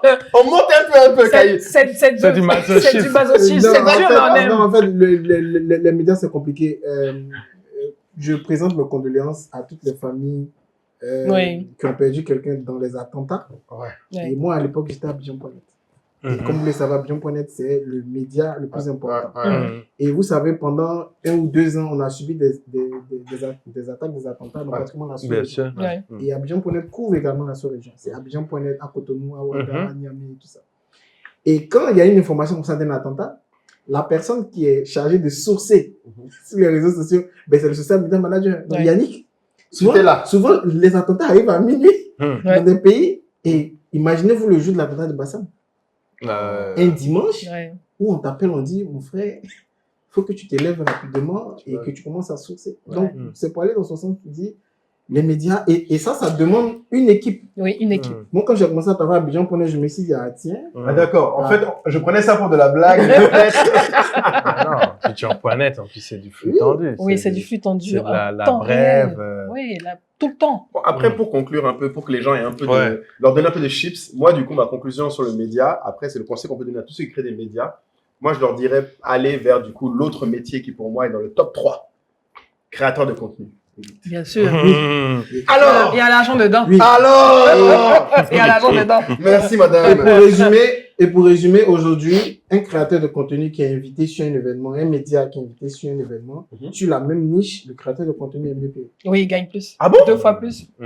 Wow. Moi, quand j'ai créé le média sportif, quand je devais aller au niveau du cinéma, je me suis dit, moi, si je passe dans une autre niche, c'est plus un média, hein. Je fais plus cette erreur-là. Je suis créateur de contenu cinéma, donc aujourd'hui, quand j'arrive sur un événement, c'est mieux payé que c'était un média. Parce qu'en fait, on suppose le client ou l'agence RP pourra en parler à la maison. Exactement. Il pourra en parler à ma chère étante qui, elle a fait le média aussi pour aller dans l'agence. Hein. Elle aussi, j'ai vu de ses yeux la souffrance, j'ai compris. Et non, mais en fait, quand ils invitent un média, il y a ce côté de c'est ton métier. C'est ton métier. Donc, oui, je vais te dédommager, mais c'est ton métier. En fait, tu aimes ça. Tu as intérêt. Voilà. Tu as intérêt à besoin de contenu. Tu as besoin de contenu. Tu as besoin de contenu. T'es en galère. Mais c'est en train de changer, hein, parce que moi, je vois un peu, là, on est un peu dans les PR, et je redécouvre, ça fait longtemps que j'ai fait une stratégie RP, etc., donc pour Adicom, et je vois que les business models sont quand même, je sais pas s'ils se sont concertés, ils ont les commencé médias, à s'aligner, mais ils s'alignent, tu vois, quand on se déplace, conférences de presse, couverture d'événements, etc. Donc, construire le business model autour des sollicitations. Mais après aussi, ils se rendent compte que, bon, c'est indirectement, le média fait la promotion d'un produit. Parce que c'est un peu comme le public reportage. Exactement. Donc, quand tu invites un média pour le lancement de moto avec, comme la vidéo qui est brand ambassadeur, c'est de la promotion d'une moto, d'un produit. Normalement. Donc, normalement, tu dois payer quand même le média. Oui, non, ça, voilà. oui. Mais après, pour, par exemple, un événement, je sais pas. Non, elle t'a dit, elle a vécu les deux. Je pense qu'à l'époque, c'est parce que les médias n'ont pas su. Les médias n'ont pas su. Moi, en fait, je suis un enfant d'Abidjan.net. Du coup, tu apprends que le business model d'un média, il varie. Aujourd'hui, je vais prendre un exemple. À l'époque, tu invites un média pour couvrir un événement. En fait, ils ne publient pas l'information la séance tenante. Ils vont. Le directeur de publication doit valider. Après, quand c'est validé, ça passe sur le site internet. On vérifie. Donc, du coup, l'article est publié 2, 3 heures, 4 secondes le lendemain. Le créateur de contenu, quand il arrive, déjà, séance tenante, en story, il pousse. Il y a ça qui plaît rapidement, juste après l'événement, en fait, dès qu'on a dit, messieurs, dames, merci, vous pouvez rentrer à la maison, tout de suite, tout le monde est au courant de ça. Oui, il a fait le lendemain, il a encore d'autres canaux sur lesquels il peut encore ventiler l'information à froid. Donc, faire une petite analyse et tout ça. Donc, je pense que c'est ce qu'aujourd'hui, certains médias ont compris. Ce qui fait qu'aujourd'hui, quand ils doivent couvrir un événement, ils ajustent en fait dans l'offre. Ouais. Directement. Ils proposent par exemple un live Justement, voilà. de l'événement. Et je pense que, comme tu l'as dit, il y a des médias qui ont compris, et ce qui fait que l'offre qu'on présente aujourd'hui pour la couverture des événements a beaucoup plus changé en fait. Si, Milay, en tout cas, vous avez entendu, moi j'ai annoncé déjà dans mon top 3 créateurs de contenu. Créateur de contenu, c'est quoi? 7? Non, Non, moi je dirais... on l'a pas encore classé. Voilà. Moi je dirais 3, hein. Au passage, il faut féliciter Après, Bénin Bouge. on dit pas. Oui, Bénin Bouge, ouais, surtout, ouais. C'est un média béninois. Qui bouge bien. C'est un de mes potes. Qui se tape. Stevie Wallace, qu'on salue. Stevie Wallace, qu'on salue au passage. Mais on Coucou, aime Stevie. C'est la intéressant ce que tu dis batterie. parce que c'est un autre type de média. Ah ouais, qui fait Alors, quoi? En fait, non, ce que je veux dire, c'est Généraliste. que tout à l'heure, on a parlé des médias et c'est vrai que, bon, peut-être que on était peut-être un peu en thérapie. Mais on a un peu ouvert le cœur. C'est vrai, on était en thérapie, Non, là. en fait, c'est un certain type de média. Mais c'est vrai que là, quand je vois la génération, que ça soit Boulevard TV ou Bénin Bouge, ce sont des médias qui essayent de se faire, en fait, sur le way of working de Brut ou voire de Combini, même si Combini a quand même un site qui est très fort. Et donc, en fait, ça permet de pas perdre de temps dans l'infrastructure du site, parce qu'on n'en a pas parlé, mais quand tu as un média et tu as un site, c'est un coût. C'est un coût, c'est un process. Tu dois... Alors que là, quand tu te concentres, comme le fait Brut, sur les réseaux sociaux, les pavés, et tu fais le pari que, oui, c'est vrai que si Meta tombe, je vais tomber. Ouais, forcément. Mais bon, je parie sur le fait que Meta va pas tomber tout de suite. Tu vois? Ou Meta ne va pas me dégager. Ouais, c'est ça, surtout. Oui, voilà. Ça va pas supprimer ma page. Aussi. Ouais. Voilà. Et donc, il y a là Bénin C'est une menace Bouge. constante. T'envoies maintenant dans chaque pays où tu as des groupes de jeunes qui se mettent. Il y a Sal Ivoire ici, en Côte d'Ivoire. tu vois, sur le rap Ivoire, etc. Et donc, je pense que quand tu arrives comme ça sur une niche avec du contenu régulier, etc., tu peux aller trouver tes annonceurs, tu vois, et créer ton revenu, tu vois. Mais bon, mais du coup, là, parce que là, on revient en arrière sur médias, mais pour revenir sur créateur de contenu, c'est vrai que ça fait aussi c'est un mix finalement entre créateur de contenu, c'est-à-dire j'ai la réactivité du créateur de contenu, mais j'ai la ligne éditoriale du média, j'ai quand même une marque. Mais après, si on vient sur le créateur de contenu en lui-même, oui, on peut dire qu'aujourd'hui, il y a vraiment une opportunité. Ouais, tu te lèves. Non, mais ce que je regrette par contre, c'est qu'on a listé les éléments. Je trouve qu'on a. Bon, en même temps, c'est le top 3 vers le bas, mais on les a plus descendus. On n'a pas dit où est l'argent dedans, etc. Donc, à laisser. Il y a l'argent partout, mais c'est la dans le créateur de contenu, je crois qu'on va différente. être beaucoup plus sur les opportunités, justement.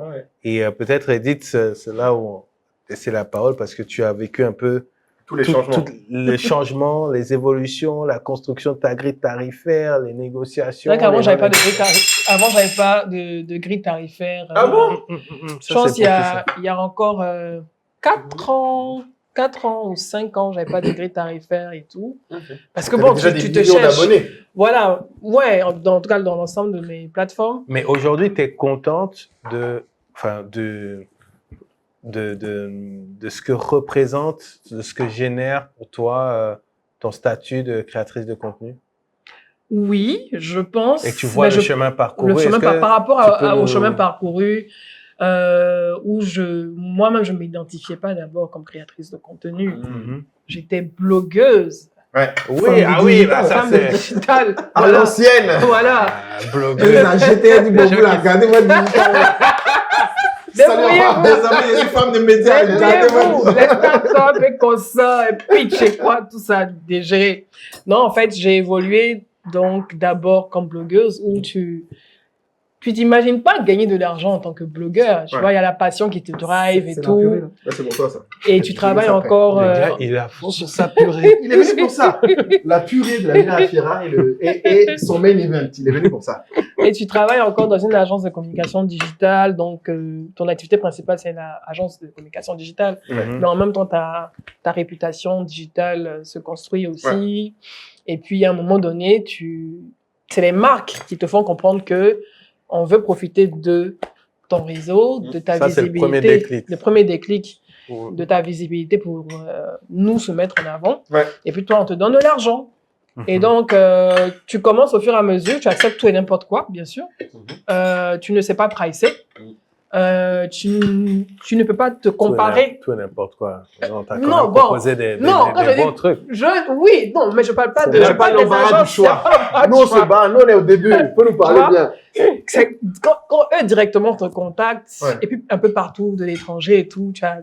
Voilà quoi. Puis bon, tu as besoin d'argent, tu acceptes tout, ouais. Voilà. Et puis maintenant, c'est quand tu as la charge de travail, quand tu te rends compte qu'il y a la pénibilité sur certaines choses et qu'on te demande plus que ce qui était prévu. Ouais, là, tu commences à te dire. Tu commences à sentir la douleur et de te dire, mais est-ce que ça en vaut la peine? Est-ce que ce montant qu'on m'a donné vaut la peine de toutes ces difficultés qu'il m'a demandé après? Ouais, c'est justement là qu'on dit que c'est là qu'en général, les questions sur le prix commencent à venir. Commence à venir, tu t'es dit, mais est-ce que ça en vaut la peine? Donc, 2014, ok, sollicitations, les marques et tout, je commence à me chercher un peu, à comprendre au fur et à mesure comment ça fonctionne, en me frottant aussi aux anglophones. Je pense que c'est les anglophones qui t'ont ouvert. Qui m'ont ouvert les yeux. J'ai une anecdote d'ailleurs d'Adicom là-dessus. C'est-à-dire ou chez Pedro. Ou chez Pedro. Je t'ai vu le jour où tu étais en train de parler au chez Pedro à l'Institut français. Exactement. Et quand tu es confronté au chez Pedro. À cause du chat, t'as augmenté tes prix un coup. Ça a été le début. Elle a ouvert les yeux. Et ça, c'était à Adicom. À Adicom. Pour ceux qui nous regardent, ça a joué dans les déclics. Exactement, totalement. Venez à Adicom. Oui, parce que quand tu vois chez Pedro, et puis moi, mon icône à l'époque, c'était Bella Naija. Ouais. Pour beaucoup, c'était Bella Naija. Elle faisait déjà des chiffres énormes. Ouais. Et tu te demandes, mais comment toi tu vas faire? Parce qu'elle, c'était un média. Donc, on rêvait de devenir, moi, je rêvais d'être un média comme elle. Ouais. Puisqu'à l'époque, elle cartonnait sur Instagram. Elle cartonnait, voilà, sur Instagram. Mais quand tu voyais sa grille tarifaire, tu te dis, mais attends, à quel moment moi je vais faire ça? Et donc, ça a été des déclics progressifs, et au fur et à mesure, en se frottant à des créateurs de contenu anglophones, en assistant à des rencontres comme Adicom Days, et en allant à l'étranger également, à d'autres rencontres où tu rencontres aussi des anglophones. Tu te rends compte que ta communauté a de la valeur et il faut commencer à structurer. Avant, je n'avais pas de grille tarifaire, mais comme je l'ai dit, depuis 4 ans, ça a changé. Et je n'ai plus peur de pricer. Et tu augmentes de refuser quand j'ai pas envie de faire, même si le montant y est, et de refuser parce que je n'ai pas envie de supporter la pénibilité, Et la pression et le stress du client. Et puis, à un moment, je n'accepte plus de faire tout, en fait. Voilà. Sauf si j'ai envie de m'éclater, juste comme ça et tout. Mais quand je sens que ça va être compliqué, quand je sens qu'il y aura énormément d'attentes et que je vais pas suivre, je préfère ne pas accepter l'offre. Donc, on gagne de l'argent. Ça prend du temps. Après, pas forcément parce que maintenant, on a des générations spontanées. Oui, ça va beaucoup plus vite, en fait. Ça va beaucoup plus vite. Voilà, sur TikTok, il suffit peut-être d'un petit buzz et de driver sur ce buzz, capitaliser sur ce buzz pour se construire une identité et commencer dès le départ même, tout de suite, à pricer comme moi je pricerais par exemple. Il y en a qui démarrent déjà à des 1000K ou des 2000K, quoi.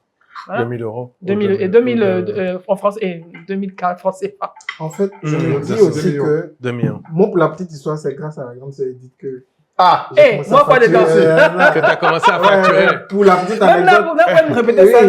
Coucou, que non, c'est à cause de moi. Pour la petite anecdote, je crois que j'étais sur un truc que je lui ai dit, grande sœur, pardon. Il y a quelqu'un qui m'a demandé tes tarifs là. Tu peux m'envoyer. Et j'ai vu que ces tarifs étaient sur un petit visuel. Quand j'ai vu ces tarifs. Grille tarifaire. Grille tarifaire. Et c'est là que j'ai dit, tiens. Mais apparemment, c'est un business qui est structuré, qui est judicieux. Et moi, ce que je retiens aujourd'hui de mon expérience de créateur de contenu cinéma, je pense que si très tôt, on trouve sa niche, on va beaucoup plus vite. Ouais, mais ça, les gens ne t'écouteront pas là-dessus. Ça, c'est la première chose. Trouver une niche et être constant. La deuxième chose, c'est que... Ne pas s'éparpiller. Quand le créateur de contenu ne se considère pas comme un businessman ou comme une marque, il perd beaucoup d'argent. Pourquoi? Parce que tu as des créateurs de contenu qui se disent « Je suis talentueux et les marques vont venir à moi. » Les marques vont venir à toi. Ce qui n'est pas forcément le cas. Parce que souvent, tu peux être connu sur TikTok, mais tu n'es pas connu par les annonceurs, ni par les agences par lesquelles le flux de demandes passe. Ouais, il y a du push à faire. Et du coup... il y a du push, tu dirais. Et du coup, ils restent dans leur coin, ils vont pas vers des agences, ils vont pas à des événements pour se faire connaître. C'est ça. Et souvent, ils restent aigris. Ils se disent, mais attends, pourquoi c'est toujours les mêmes personnes qu'on C'est appelle? ça. Ah, intéressant. Raison pour laquelle je dis, le créateur de contenu lui-même doit se dire, je suis une marque, je suis un businessman et je dois avoir un business model. Mieux, je suis un produit qu'il faut que tu ailles vendre. Je suis un produit, exactement. Je peux pas passer tout mon temps à créer du contenu tout en espérant que la monétisation va arriver. Mais en attendant que la monétisation arrive, qu'est-ce que tu fais? Parce qu'il y a beaucoup qui sont dans l'attente. Hein. Il y a beaucoup qui n'ont pas d'argent, il y a beaucoup de personnes qui n'ont pas de boucle, beaucoup de personnes ne vont pas visiter des responsables communication. Alors que souvent, Ils n'ont pas de minutes tarifaires. voilà, en fait, le tout, c'est qu'il suffit juste de te déplacer pour aller rencontrer les responsables d'agence, des responsables de communication, venir dans des rendez-vous comme Pourtant, ils ont des managers. Le cousin du quartier. Oh, très sale. Ou bien investir soi-même pour couvrir des événements gratuitement. Oui. C'est ce qu'on a fait. Un peu comme moi, 3.0 la voilà. au départ. Moi, comment par exemple, j'ai capitalisé sur beaucoup d'événements institutionnels comme la BAD, la Banque mondiale et tout, qui organisait des conférences, des rencontres et tout. Relayer en temps réel ce qui se disait, les citations importantes des panélistes et tout sur Twitter. C'est du boulot, hein. C'est du boulot. Faut que les gens sachent. C'est énormément de temps que tu accordes. Il y a des gens qui pensent que au départ, tu t'es payé. Là, tu te lèves toi-même pour pouvoir driver directement du contenu parce que tu sais que, OK, ça me rapporte pas tout de suite, mais je vais avoir peut-être 10 000 abonnés de plus, 50 000 abonnés de coup sur le coup. Et quand les gens vont chercher à suivre l'événement, vu que je suis la seule à le faire parce que peut-être d'autres ne se sont pas intéressés à ça, à un moment donné, tu deviens une référence et au fur et à mesure, tu drives du contenu, tu drives également une fanbase qui augmente régulièrement parce qu'ils se disent, pour tout ce qui est institutionnel, événements comme, je sais pas, Africacio Forum et autres, on sait qu'elle va relayer en fait. Donc, tu investis du temps, tu ne gagnes pas d'argent tout de suite, mais tu paries sur les 2-3 prochaines années en te disant que quand ils vont commencer à faire des recherches de créateurs de contenu et de relais médias sur des événements de gros calibre, ils vont tomber sur ton nom. Donc, c'est de l'investissement. Il faut aller à des événements, il faut le couvrir, il faut créer du contenu autour. Il faut aller aux agences. Il faut aller aux agences et tout pour se faire connaître. Et puis ensuite, ça suit. Moi, je donne 3 exemples. Le premier exemple, c'est au niveau de mon média sportif. OK. On a commencé à créer du contenu local sur les championnats locaux. Et Canal recherchait des créateurs de contenu qui créent que du contenu pour le football local. Et l'occasion était là pour que nous, on soit les personnes qui ont quelque chose. Le deuxième exemple, c'est au niveau de la création de contenu cinéma. Il y a beaucoup de personnes aujourd'hui qui pensent que Netflix me paye. Sérieux? Ah ouais? Netflix ne me paye pas. Je fais mes chroniques Netflix. Beaucoup de personnes ont ouvert des comptes, ont réouvert des comptes Netflix pour moi. Mais c'est grâce à ce contenu gratuit de Netflix aujourd'hui, je travaille avec des annonceurs, TV5 Monde, Majestic et tout ça. En parlant même de Majestic, il a fallu que je quitte ma maison pour aller dire à Majestic, bonjour, je suis créateur de contenu cinéma, voici ce que je fais. On dit, ah oui, tiens, tout le monde te cherche. Ouais, bah, bien donc, sûr, en fait, pour dire que si on ne va pas vers les gens, si on ne fait pas ce sacrifice de produits gratuitement, en fait, ça ne doit pas être une seule démarche, ça doit être plusieurs démarches à la fois qui, par derrière, vont me permettre de pouvoir donner de l'argent. Je suis allé au Vaudou Days, beaucoup de personnes ont pensé qu'on m'avait payé pour ça. Il y a beaucoup qui font ça, qui vont eux-mêmes pour couvrir, parce que tu profites de la visibilité de l'événement et de la masse de contenu qui est créé autour pour toi-même te donner de la visibilité. J'ai tellement bien communiqué que tout le monde s'est dit, ah non, le gars. Il a été trop bien payé. Il a été bien payé. Donc, 2027, Vaudou Days 2027, Yannick Boka. Faut payer Yannick. Voilà. Le point important, du coup, vous direz, il y a un grand débat, du coup, que je sois chez les créateurs de contenu. Kyle l'a un peu évoqué, mais le retour d'expérience à tous les trois, c'est important, je pense, pour ceux qui écoutent, c'est du coup, créateur de contenu. On dit que c'est sympa. Faut-il ou non un manager? Moi, je dirais oui. Ça, c'est une question, bon, moi, je n'en ai pas besoin. Mais, idéalement, je suis très ouverte à ce que des apporteurs d'affaires m'amènent des clients. Voilà. Sinon, moi-même, je suis mon manager. Après, tout le monde ne peut pas le faire. Je veux dire, normalement, il faudra avoir un manager. Il y en a plein de créateurs de contenu qui ont un manager qui les accompagne, qui leur amène des clients. Il y en a qui en ont même trop tôt. C'est-à-dire, toi, tu dis, il en faut, ok. Mais il y en a, ça y est, ils ont eu un petit buzz, allez hop, manager. Après, je me dis, le manager, c'est quelqu'un qui doit grandir avec toi. C'est pas, mais c'est le manager qui court tout de suite vers la personne pour se dire, bon, là, profite un peu de sa visibilité. Je pense que le manager doit grandir avec toi. C'est-à-dire, pendant que tu es en train de monter en puissance, il est avec toi, il voit, il comprend. Et c'est beaucoup plus intéressant. Maintenant, après, tu as besoin d'un manager qui a un carnet d'adresse. Mais à partir de combien de followers vous pensez qu'il faut aller chercher un? Et surtout, comment tu le sélectionnes? Comme tu dis, est-ce que tu sélectionnes sur le carnet d'adresse? Tu sélectionnes sur la confiance? Tu sélectionnes sur quoi? Moi, personnellement, au stade où j'en suis, si je dois avoir un manager, c'est quelqu'un qui a un carnet d'adresse. Parce que, regarde, je prends un exemple. Quelqu'un qui va te ramener les annonceurs. Tout à fait. C'est ça. Pas Là, par carnet exemple, d'adresse de m'amener à des événements. Non. C'est parce que les gens, des fois, c'est ce qu'ils choisissent. Oui. Ils choisissent des gens qui sont célèbres pour ramener les gens à des Je peux événements. t'avoir une base dans tel match, Voilà. tel truc, mais C'est c'est pour pas ça qu'en Europe, il y a des agences spécialisées pour les créateurs de contenu. Voilà. Parce que tu n'as ni le temps. Lui, il voulait faire ça. On lui a dit de faire ça. Avec Tina, on lui a dit de faire ça. Parce qu'en fait, le créateur de contenu, lui, ça lui permet de se concentrer sur ce qu'il sait faire de mieux. Et le manager, lui, il a le temps d'aller chercher, en fait, des événements ou des collaborations. Moi, il y a un truc que je déplore chez les créateurs de contenu.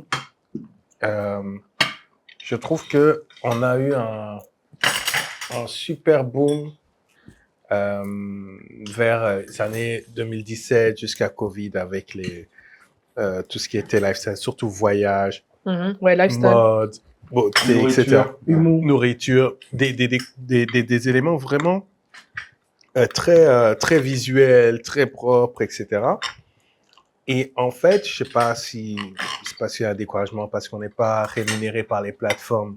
Ça, c'est un autre sujet, je ne sais pas. Mais en fait, derrière, là où les créateurs de contenu similaires sur les autres continents ont créé des rendez-vous avec leur communauté, ont créé vraiment des concepts aussi forts. Maintenant, il y a le concept de l'hyperproduction. C'est-à-dire que maintenant, vous avez des youtubeurs qui font des contenus, c'est comme des émissions télé. Tu vois? Mr. Beast. Oui, bon, pour citer, là, c'est... C'était le plus gros. Voilà. Ouais. Mais nous, je trouve que ça suit pas. C'est la C'est-à-dire monétisation. Parce que si tu n'es pas motivé à ce que Oui, mais de façon regarde, native. tu fais ton podcast, t'as ce rendez-vous, tu vois. Oui. Donc, à un Mais moment bon, je donné... vais dire, Moi, j'ai la réponse. c'est vrai qu'il y a la passion encore qui Je vous en drive. prie, allez-y, déchirez-vous, tout. j'adore. Moi, par exemple, pour l'instant, des choses à dire, je monétise pas, des choses à dire, pourtant, bon, Ah il est ouais, là. c'est pas le truc que tu monétises. Et puis, YouTube me paye pas de l'argent puisque c'est pas monétisé. Je suis en Côte d'Ivoire, malheureusement, et Ouais. tout. Bon, j'adore la Côte d'Ivoire, mais bon, le fait que je sois ici ne me rapporte pas d'argent de façon native avec YouTube. Mais c'est parce que je suis passionnée. Mais imaginez pour d'autres créateurs, des petits créateurs, et toi, à un moment donné, forcément, Ça devient dur. tu t'épuises. Voilà. Tu dirais quoi, toi? Si les marques ne te C'est pour suivent ça pas, qu'il faut tu Moi, je vraiment pense choisir que- un sujet dont on est passionné. Ouais. Sinon- Moi, je pense que c'est à deux niveaux. Mm. Le premier niveau, c'est qu'on est rentré dans une génération qui a été influencée par certaines personnes qui ont expliqué que c'est facile. Ouais. C'est facile, en fait, de gagner de l'argent avec la création de contenu. Je pense que ça a été banalisé, c'était Voilà, simplifié. donc du coup, il y a beaucoup qui sont arrivés en se disant, oui, je vais créer du contenu et je vais facilement gagner de l'argent. Le deuxième truc, c'est que beaucoup de créateurs de contenu n'ont pas une culture marketing, comme dans l'Afrique anglophone. Anglophone. C'est-à-dire aujourd'hui, quand quelqu'un est créateur de contenu, il a une vision marketing en fait de sa création de contenu. Il sait qu'il doit créer un événement, il sait qu'il doit créer un produit, il sait qu'il doit aller voir des agences, il sait qu'il doit faire des collaborations. En fait, Ouais, il y a tu vois comme un produit. voilà, en fait, Ouais, il y a c'est tout, ça. il y a tout Ça, un c'est vrai que les écosystème anglophones ont ça. marketing. Mais nous, en fait, aujourd'hui, c'est ce manque de culture marketing. Et cette culture marketing doit être normalement insufflée par les managers. Ouais. Mais il n'y a personne, en fait, pour les accompagner. Figure-toi que il y a une petite stat où tu as des jeunes créateurs de contenu sur TikTok qui ne génèrent pas plus de 500 000 francs par an. Bien sûr, ça ne m'étonne pas. Ouais. C'est grave. Et, Alors qu'ils ont plein d'abonnés. oui, alors qu'ils ont plein d'abonnés. Pourquoi? Parce qu'il y a un manque de culture. Et puis après, il y en a d'autres, comme au départ, comme nous, qui arrivent pas forcément pour gagner de l'argent, mais pour du fun, en fait. Ouais. C'est important que tout le monde dise aussi que je suis créateur de contenu, on me voit. Ouais. Mais après, tu te rends compte que ça te bouffe du temps. Mais comme tu n'as pas anticipé, Ils n'ont pas de plan. il n'y a pas de plan. Et malheureusement, ils restent dans leur coin. Ouais. Non, mais ce que tu dis, c'est très important. Tu vois, la construction d'un plan, d'une vision. Tu demandais quel est le critère pour choisir un bon manager. Je pense que ça doit être ça, en fait. Ton plan. Qui vient avec un plan, une Stratégie vision claire. pour toi, une stratégie, une trajectoire voici où est-ce qu'on va, voici par quoi on va passer. Parce que tu dis un truc très important. Nous, par exemple, aujourd'hui, on a beaucoup moins de gens qui nous suivent que beaucoup de personnes sur les réseaux sociaux. Pourtant, on sait de facto qu'aujourd'hui, on génère plus de revenus avec ce casque que des influenceurs qui sont là depuis très longtemps sur d'autres thématiques. Ouais. Et sans forcément, tu sais, mais c'est lié à beaucoup de choses. On a forcément peut-être un réseau. Il y a aussi le fait que je sois en agence. Donc forcément, j'ai une connaissance de comment ça fonctionne. Mais là, tu as mis vraiment le point sur un truc important, c'est que très souvent, un créateur de contenu, il a soit un talent, soit une expertise spécifique, soit une passion. Il va aller à fond dessus, il va créer une communauté autour. Mais ça ne veut pas dire, effectivement, Qui va générer des revenus. Oui.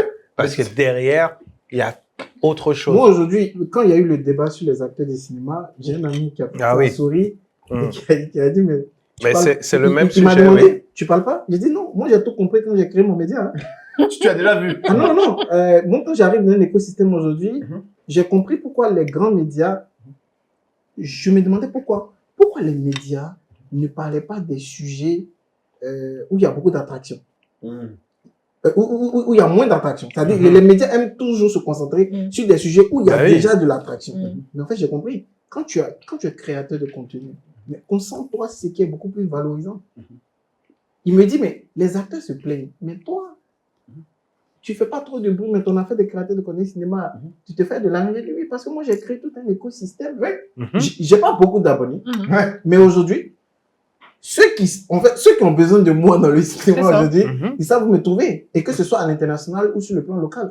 Et j'ai créé également tout un écosystème qui permet de générer pas besoin de plaire à tout le monde. Justement. Non, mais c'est intéressant ce que vous dites parce que je pense que là, Kaï, il faut aussi qu'on donne des raisons aux gens de venir à Adicom. Normalement, à Adicom, je dois faire potentiellement un panel, justement, où on parle de monétiser. C'est important de communauté parce que, en fait, on va faire très simple. Les gens donnent pas forcément leurs chiffres, tu vois. Et la réalité, c'est que nous, on a la puissance de se dire, bon, les gars, vous nous voyez sur Internet, comme dit Kaï, j'ai des influenceuses, des créateurs de contenu, des créateurs de contenu qui sont là depuis 4-5 ans. On a regardé nos YouTube, on fait 3 fois plus de YouTube qu'eux. Maintenant, attention, nous sur YouTube, même nous qui faisons beaucoup de vues, c'est pas énorme, on a 300 000 vues, 400 000 vues. Même nous, ça nous rapporte quoi? 500, 600 euros par mois. Alors qu'on monétise en Europe.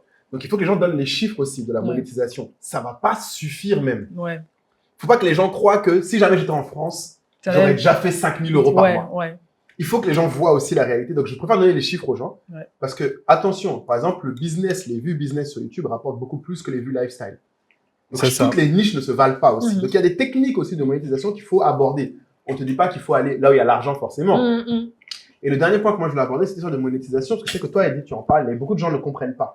Moi qui étais dans la tech pendant un moment, il faut que quelqu'un comprenne pourquoi nos zones-là n'ont pas toutes ces monétisations. Il y a plein de choses là-dedans, je trouve qu'on n'explique pas aux gens. Déjà, il y a un premier problème. D'ailleurs, on fait venir bras droit de Stephen. Stephen, quel Stephen? Que tu m'as présenté de AF. Ah, de AF, exactement. Ils viennent, ils sont les représentants de Meta en Afrique.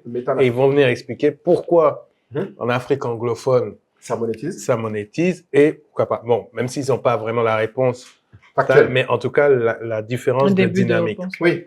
Et la réponse de dynamique, je peux vous donner là gratuitement, mais vous venez à Adicom pour avoir plus de détails. C'est quand même important, c'est qu'il faut que les gens comprennent. On ne monétise pas sur YouTube ou ailleurs, ou sur Facebook ou sur Meta. Déjà parce que la réalité, c'est que dans nos économies, la monétisation est une fonction de la publicité. Exactement, les annonceurs. C'est d'abord ça. Avant toutes les histoires, avant tout le reste, tu ne peux monétiser ton attention que quand il y a des gens qui payent pour l'attention. Exactement.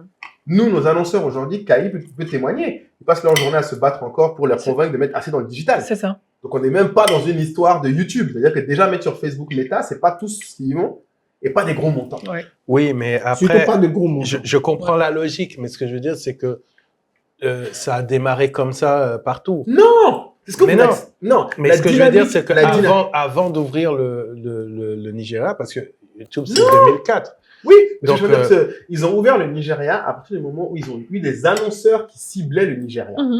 Et il faut jamais oublier que les communautés et les pays anglophones ont des gens de leur diaspora qui leur vendent des pubs. Parce que nous, on a très peu. Il y a très peu de gens qui payent en France de la pub en Côte d'Ivoire. C'est dans l'autre sens que tu peux l'avoir. C'est ça. Ok.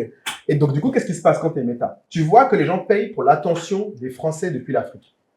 Donc, tu vas pas venir te dire qui paye pour l'attention des Africains. Tu ne poses pas la question.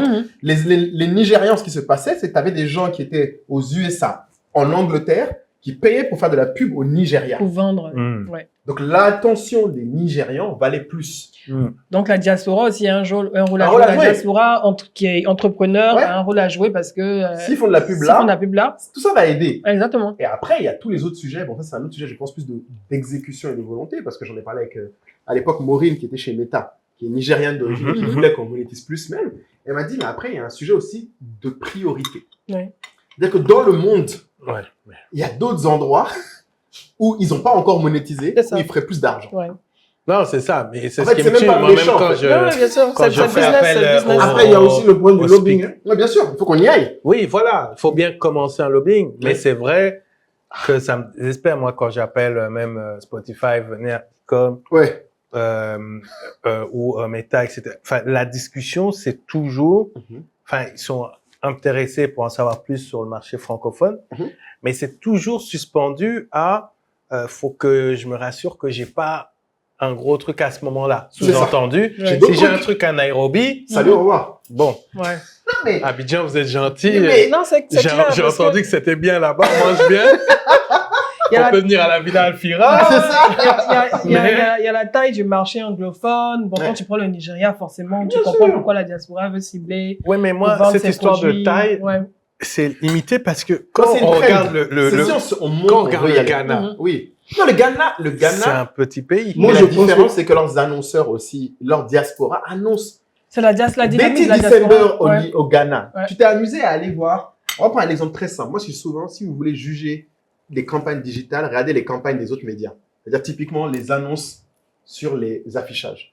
Quand tu vas au Ghana en fin d'année, tu vas voir l'aéroport du Ghana, il y a des pubs à gogo. À gogo. En Côte d'Ivoire, tu vois, il y a beaucoup de pubs dans notre aéroport. Bon, il y a les emplacements habituels. Il y a des emplacements, mais il n'y a pas d'annonceurs qui se battent. Et je ne te parle pas du digital. Et puis déjà, mais l'aéroport n'est pas très grand. Donc voilà. En plus. Mais Kotoka est petit même. Même nous, là, on vaut mieux qu'eux.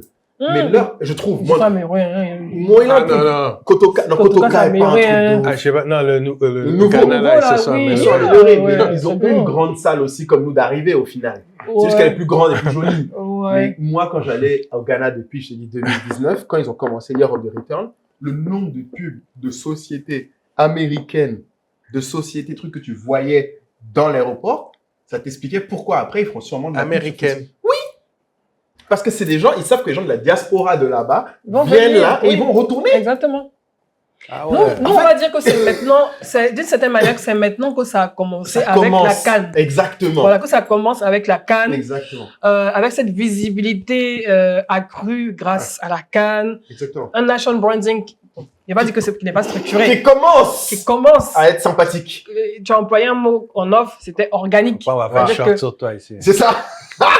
Un nation branding qui commence à grandir, qui est croissant, qui s'améliore au fur et à mesure, qui se développe pas à coup, sur le fait que oui, les gens adorent la culture ivoirienne.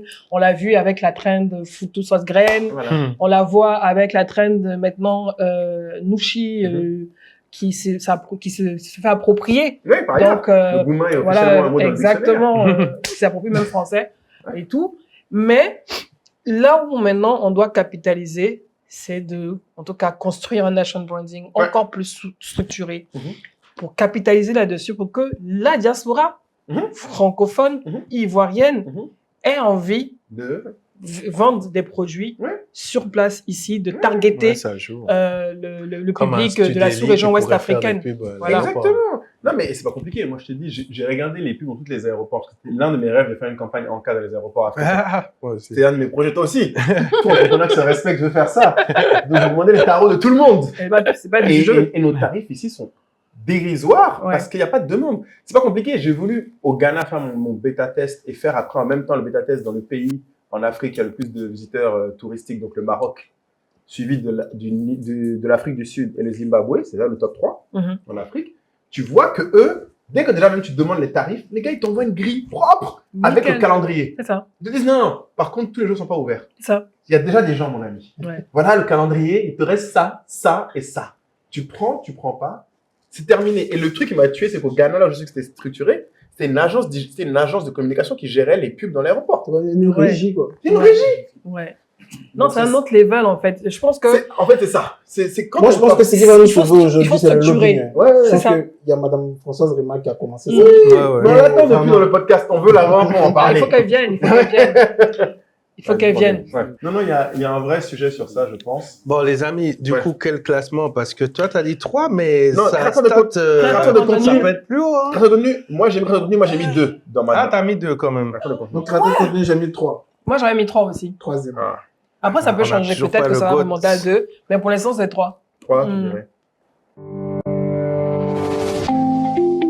Si vous suivez en classe, vous l'avez remarqué, nouveau branding pour la chaîne. Entrepreneur State of Africa laisse la place à State of Africa, un média plus global, un hub de savoir et d'outils pour vous permettre de passer le cap que vous souhaitez dans vos activités. Le branding, c'est bien, ça fait une belle vitrine, mais quand vous rentrez à l'intérieur, qu'est-ce qui se passe? À l'intérieur de la boutique, des nouveaux formats, des talks le week-end, des formats courts en semaine avec de l'investissement, du digital, de l'immobilier, bref, tous les sujets qui vous passionnent. On a parlé de la vitrine, on a parlé de la boutique et je viens aujourd'hui vous parler également de l'arrière-boutique, non, des fondations, la communauté, la tribu. Parce que c'est vous, membres de la tribu, qui faites l'essence de cette chaîne. Cette tribu, nous vous invitons à la rejoindre en 2026. C'est une opportunité de vous faire un réseau, d'être entouré par plus de 400 membres qui sont présents aux 4 coins du monde et qui se réunissent dans cette plateforme School où nous échangeons, nous débriefons des épisodes, nous lançons des nouveaux débats, nous faisons des masterminds, nous nous retrouvons même autour de meet-up où nous débattons jusqu'au bout de la nuit. Bref, où nous allons plus loin dans cette vision que représente State of Africa. La nouveauté, c'est que cette tribu a maintenant également une communauté sœur, si je peux dire, avec la tribu Level Up, un tiers de notre tribu qui est destiné à ceux parmi vous qui sont entrepreneurs et qui nous ont maintes fois demandé d'avoir une communauté beaucoup plus technique, beaucoup plus poussée sur vos objectifs. Dans cette tribu-là, nous allons prendre le temps de vous accompagner, d'écouter ce que vous avez à dire et surtout de rassembler ensemble les personnes qui ont les mêmes problématiques. Donc, vous avez d'un côté la communauté SOA telle que vous la connaissez, à 20 € par mois ou 150 € l'année. Et de l'autre côté, nous aurons une tribu avec accès limité, par contre, parce que notre temps est limité, mais avec des entrepreneurs qui, quel que soit leur niveau, ont besoin de passer un cap. Et à ce moment-là, on sera sur des forfaits de 1000 € l'année pour l'entreprise qui voudra avoir accès à cette communauté-là. Donc, dans tous les cas, nous vous souhaitons une bonne année. Nous vous souhaitons de prendre les bonnes résolutions, de soigner votre entourage et de rejoindre cette communauté. Nous avons hâte d'échanger avec vous et de continuer cette belle aventure que nous avons commencé ensemble il y a 2 ans maintenant. Tu vois, Kaï, je tiens à dire que tu me parlais mal de nous en disant on a pris que des trucs dans le bas, mais on a aussi parfois de contenu, respecte-nous. On a quand même, on n'est pas. T'as dit 3. Ouais, 3. On a quand même essayé de. Moi aussi à la 3e place. Moi, je suis sur du 2 pour le moment. Parce que franchement, si t'es bien structuré, tu peux faire un truc qui te passionne, Ouais. Totalement. tu vois. Tu peux vraiment t'éclater, te structurer comme un business, Ouais. structurer comme un produit. En fait, les gens doivent s'identifier comme des produits. Il faut Bon, penser, Exactement. faut penser comme les Repartons pas sur anglophones. créateur de contenu, par Non, il faut les changer. Je suis trop Donc, Donc, du stress. coup, et je pense que là, ça fait plus d'1 heure, les gars. Mhm. Ouais. Donc, il faut commencer à dire qui est son goût. Non. Après, on gérera le reste. Non, Kaï. non. Le reste, Dis le reste alors. Bon, allez, je vais vous lancer sur un truc. Formation Bon, digitale. data, là, qu'est-ce qu'on en fait, là? Bon, vraiment, data. Moi, je l'avais mis 3 chez moi. Moi, je l'ai mis en numéro 3? 3, data.